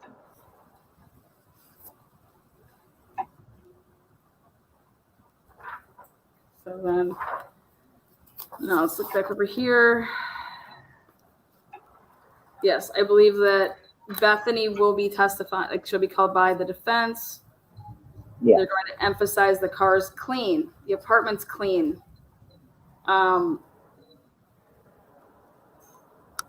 Linda Lane, good luck with that camera. That's not going to do anything. We'll see what that, like, they're basically saying they don't have a license plate. So that means that this camera didn't catch a license plate. You don't have him driving up. You don't see his face. Okay. You think that it's a 2011 or 2013, like I told you guys, the big difference is about that. So they're going to have a hell of a time, and then now I believe they're going to go to town on the sheath in regards to people's body cams. They're going to show that these body cams never caught the sheath at all, but yet Payne could see it. How could Payne see the sheath if it was under someone's body, if it was under the covers? At that point, if that's true too, so if that's true, that this thing was found partially under the body, under a comforter, well, then we have a problem if it's not in your coroner's report. Because at that point, it should have been your coroner, the one who found it. Oh, it's definitely in that report. You think so? I don't think 100. it is. Oh, yeah, 100. I don't think it is. Yeah. I don't think it is. I think it's not on body cams, and I think it's not in the coroner's report. I think that's why they're so confident. I think what could possibly be in the coroner's report is if you're going to allege that this man did this all with gloves on, then when did he put the print on the snap. Right. Like, he did all this with gloves on, but yet he has his print on the snap of the sheath. Mm-hmm. And no other DNA found on it, as far as we know. There was only one single source of touch DNA found. So I'm confused as to how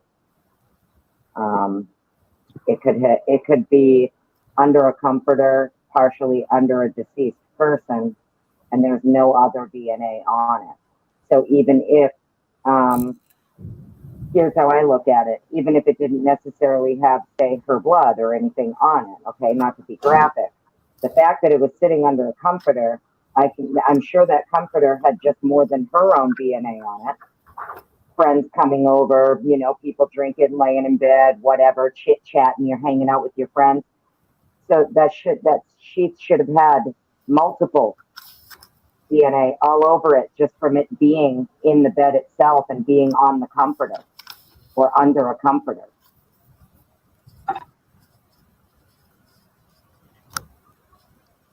It sounds too clean to me for something that was found in a bed under a person. You know what I mean? Mm-hmm. Like say 3 other girls from the sorority came over the night before. Everybody's like, they're doing Netflix and chill. They're just watching Netflix and eating popcorn. Well, there's 3 other people that were just sitting in that bed. Their DNA would be on that comforter, and this sheath is allegedly in the comforter, partially under a person. It shouldn't have come back with only one single source DNA on it. It should have had multiple.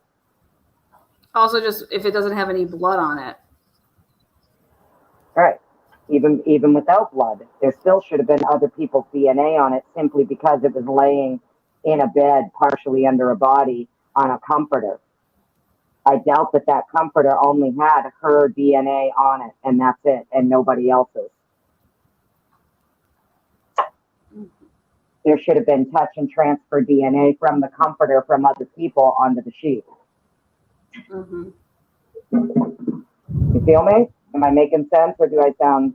Oh yeah, crazy? no, 100. I'm over here just making sure that I'm touching all bases. I'm touching all bases that how this would,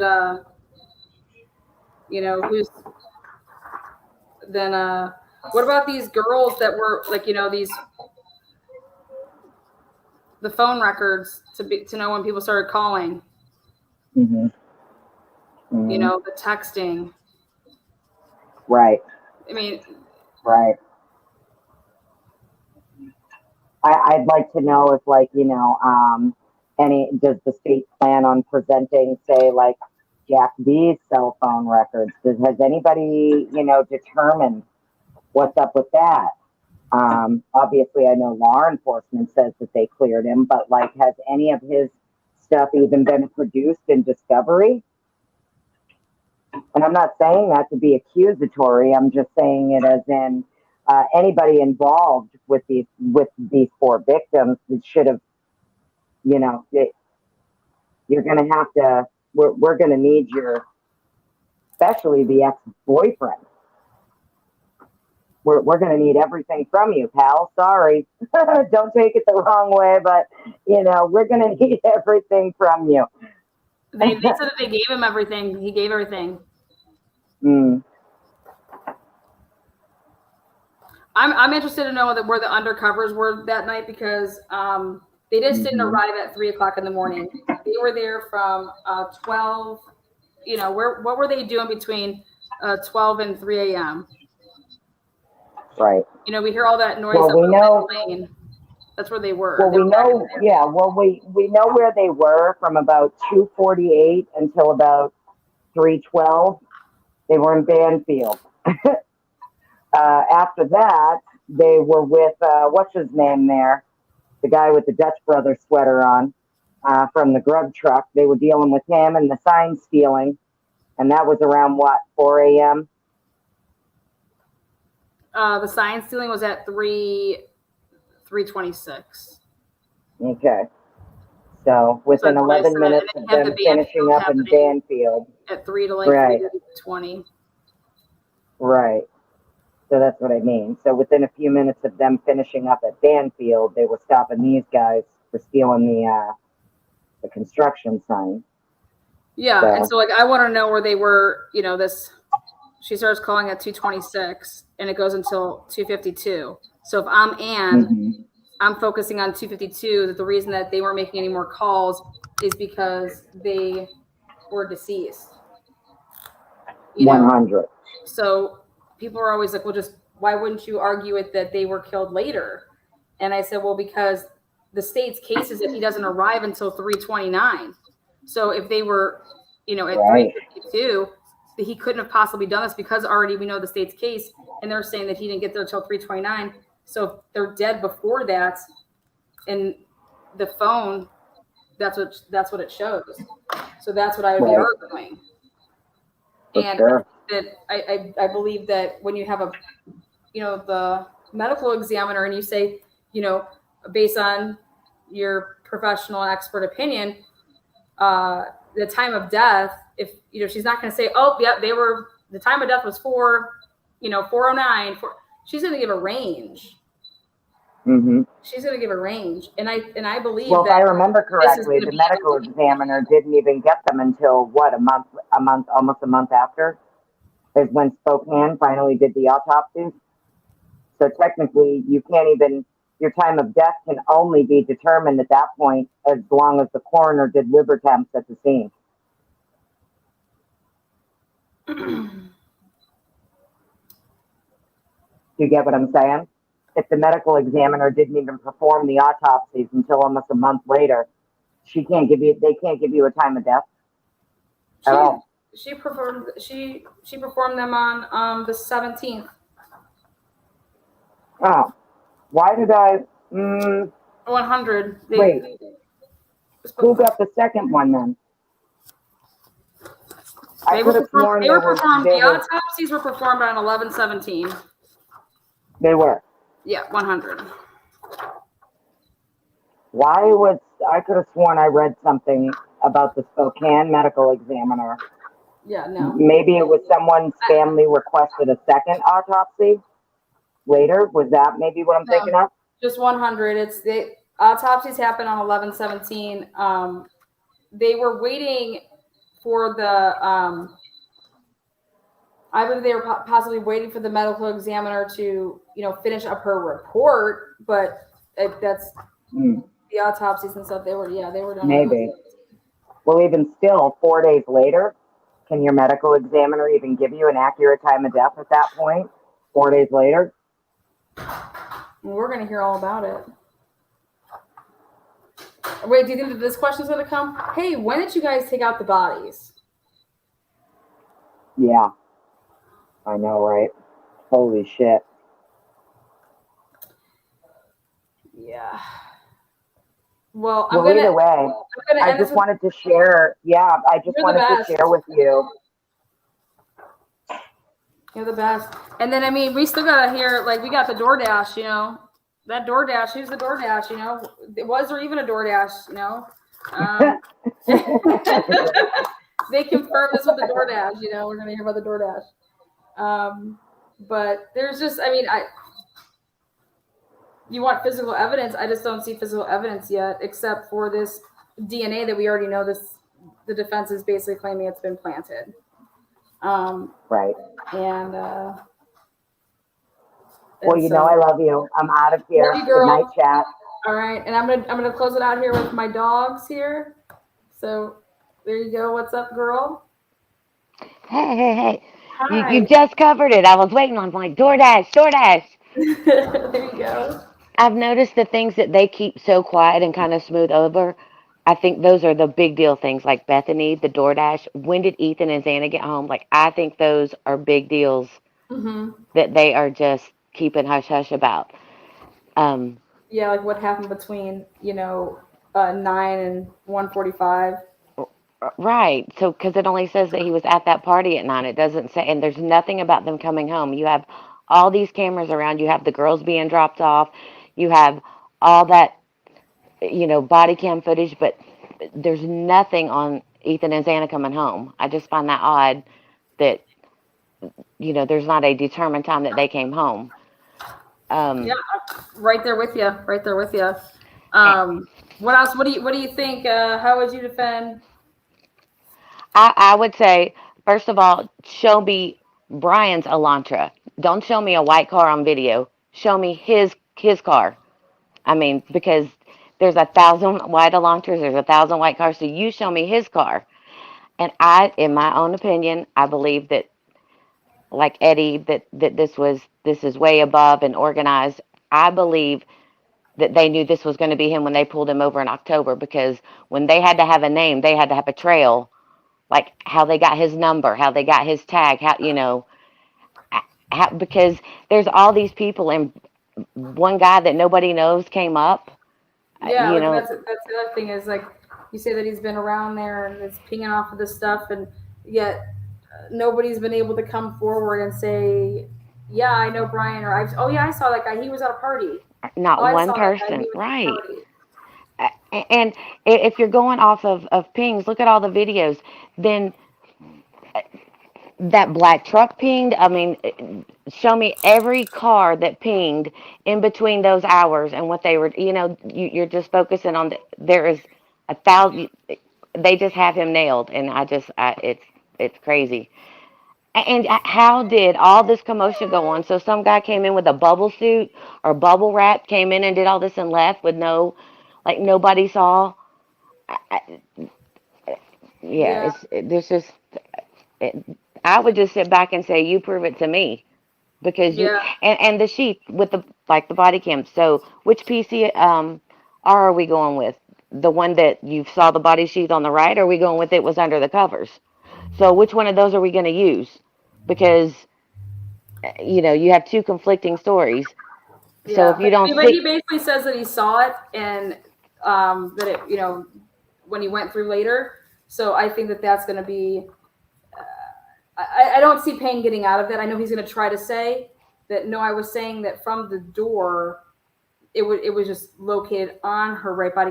There's no way around it. He's going to try. He's going to, trust me. Right. That mother right now, he is literally being prepped like a motherfucker.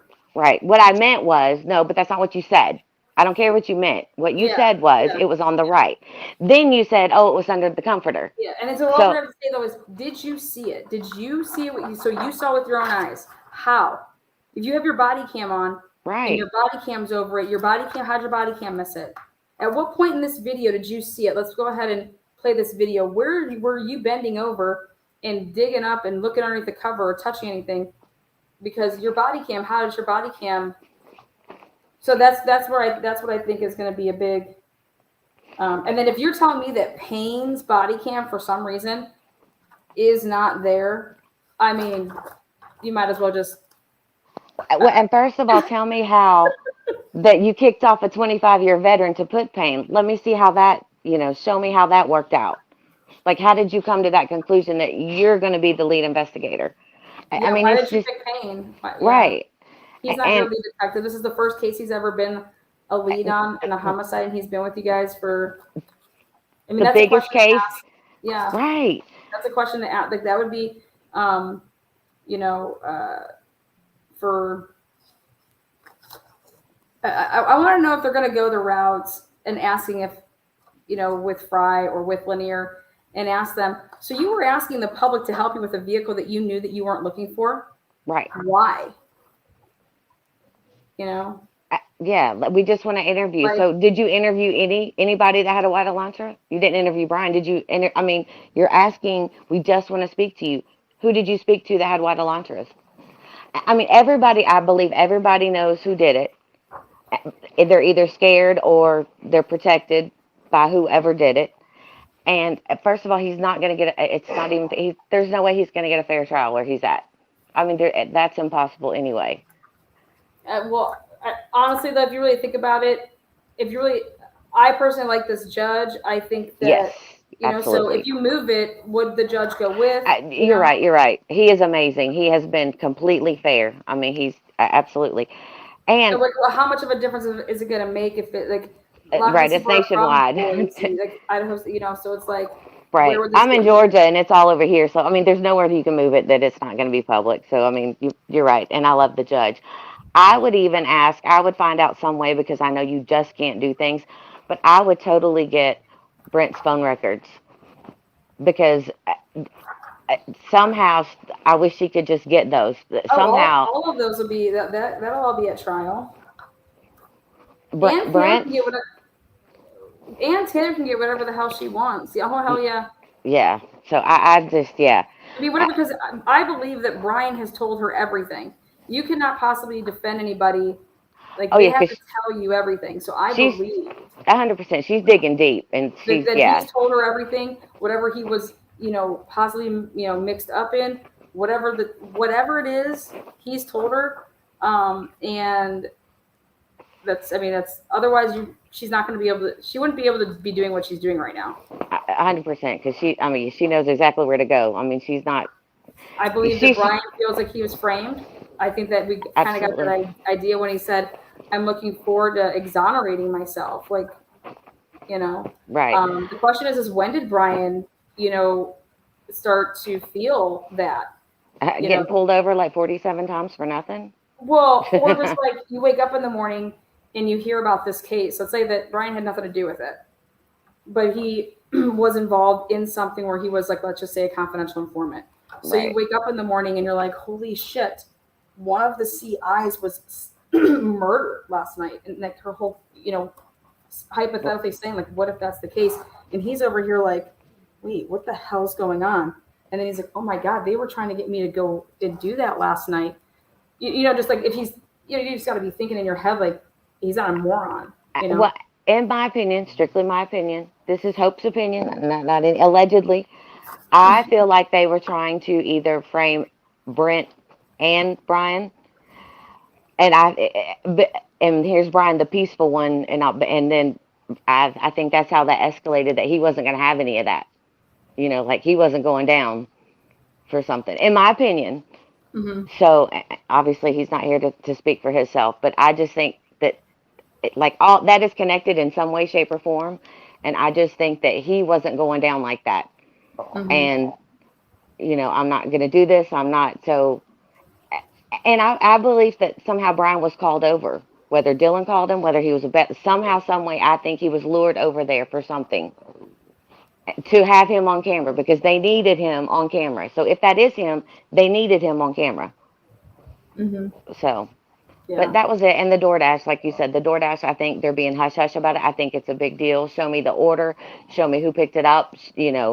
Show it being dropped off. Like you have footage of, ring cameras of everything. Where's the DoorDash? So.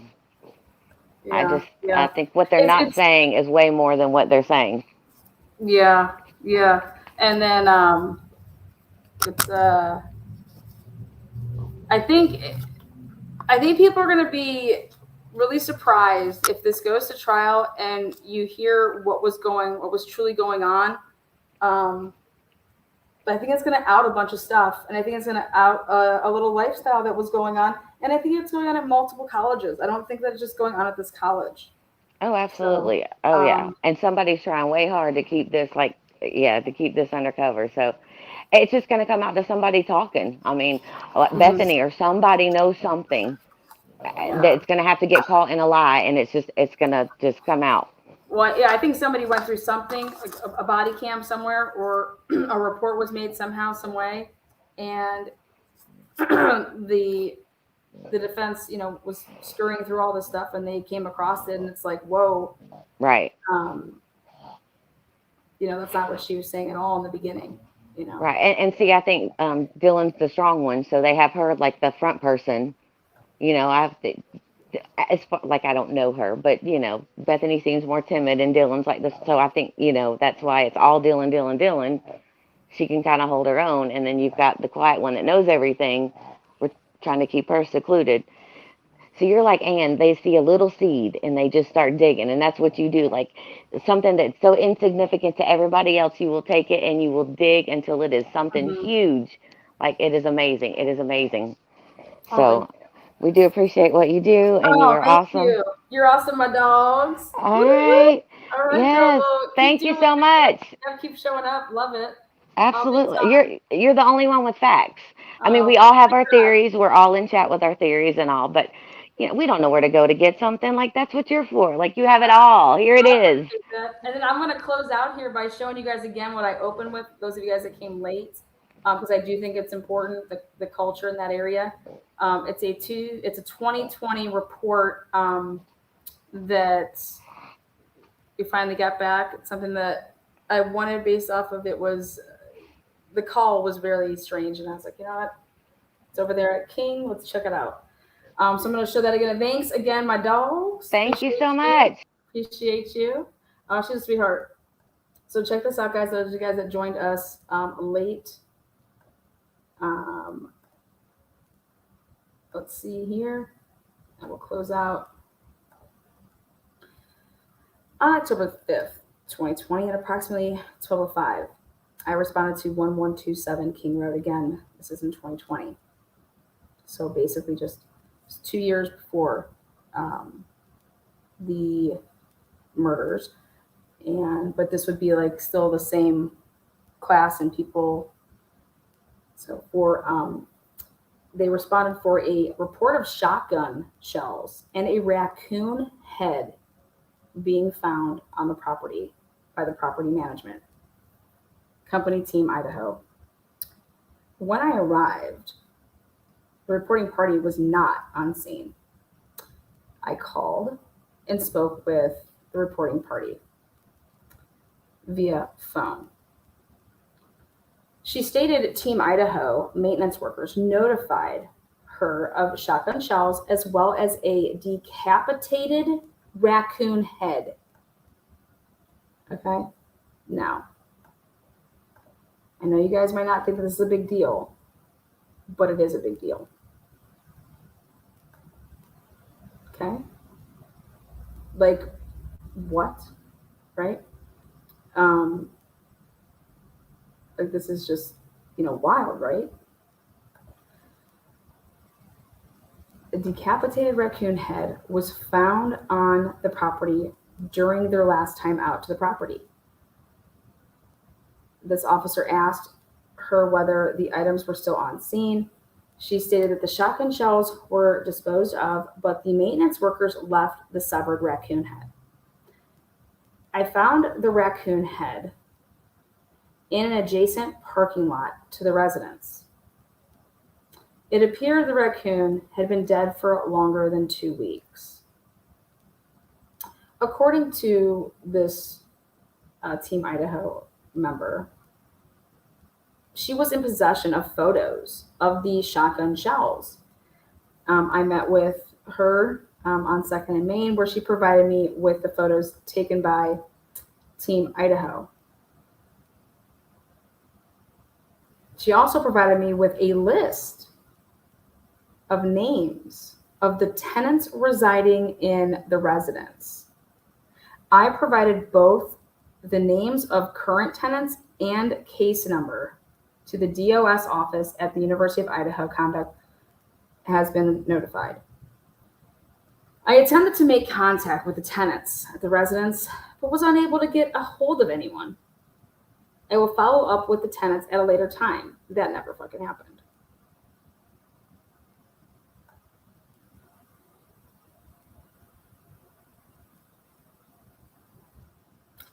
There are your shells.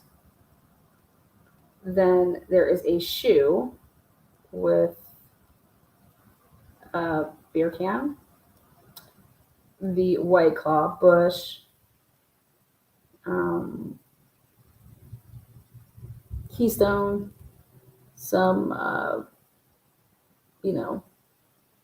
some more White Claw, some Solar Red cups, plastic bag.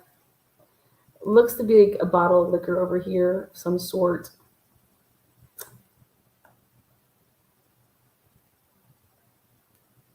And there you go.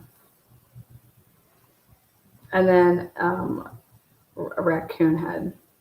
And then I went through this These are the financially responsible people.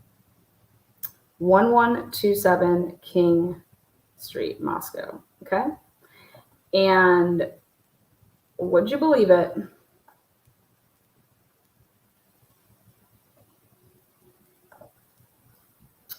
But that is where Cindy Barnhart and her Facebook post that she posted talking about my stepson Lake. Oh my God, he lived at the 1122 King Road house just 6 months before the murders. He lived there. No, he didn't. But in that comment, she also said that this violence needs to stop. Like, what? What violence? Where's this violence at? He resided, though, at this house, and he is on that list in 2020, residing. There's a bunch of people on that list. Okay? And we're talking about somebody that is severing, like, decapitating. Now, versus, like, did someone use a shotgun and, like, shoot it? You know what I mean? No. They said the raccoon was decapitated with a knife. Okay. Again, and I went through because the property of 1127, it technically has 3 apartments. There's apartment 1, apartment 2, and then apartment 3.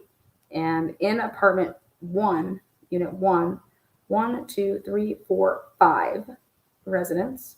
In apartment 2, 1, 2, 3, 4, 5, 6. And in apartment 3 from the 1127 is 1, 2.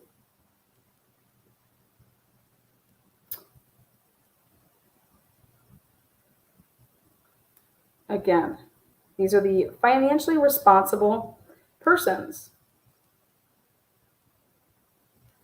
And I was looking through these names and I'm like, oh, hell no.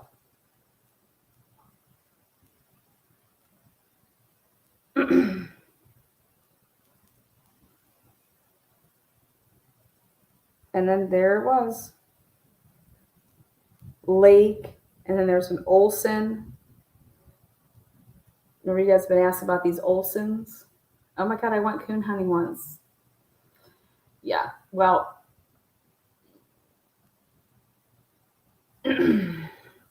it's just, I don't know who does that type of stuff. Why would you, maybe I'm missing it. Maybe people do that when they go hunting and they just decapitate the animals that they hunt. I don't know. But I can tell you that anybody that I've ever went to school with, knew of, they've never told me how, oh my God, guess what I did last week? That's just never been the case. So, and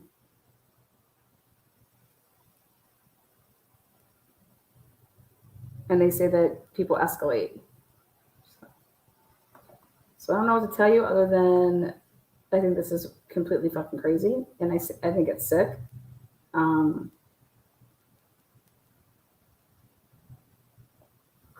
so, yeah. But that is what I'm going to end with. You guys keep it classy, keep it amazing. Do me a favor, and in the comment section, tell me what you thought, add to it. Thumbs it up, thumbs it down. You had an opinion. Thank you so much, moderators. Thank you for all the new members. Thank you for anybody that super chatted, super sticker. Again, that was 2020, right there, King Road.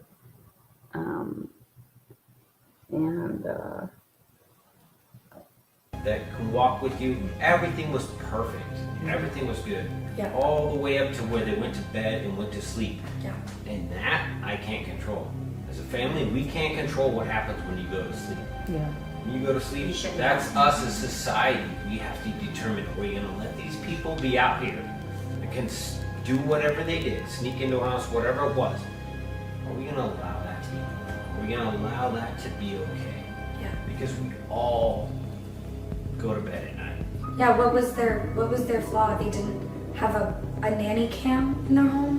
What could they have done to be more They safe? didn't lock the door perfectly. Yeah.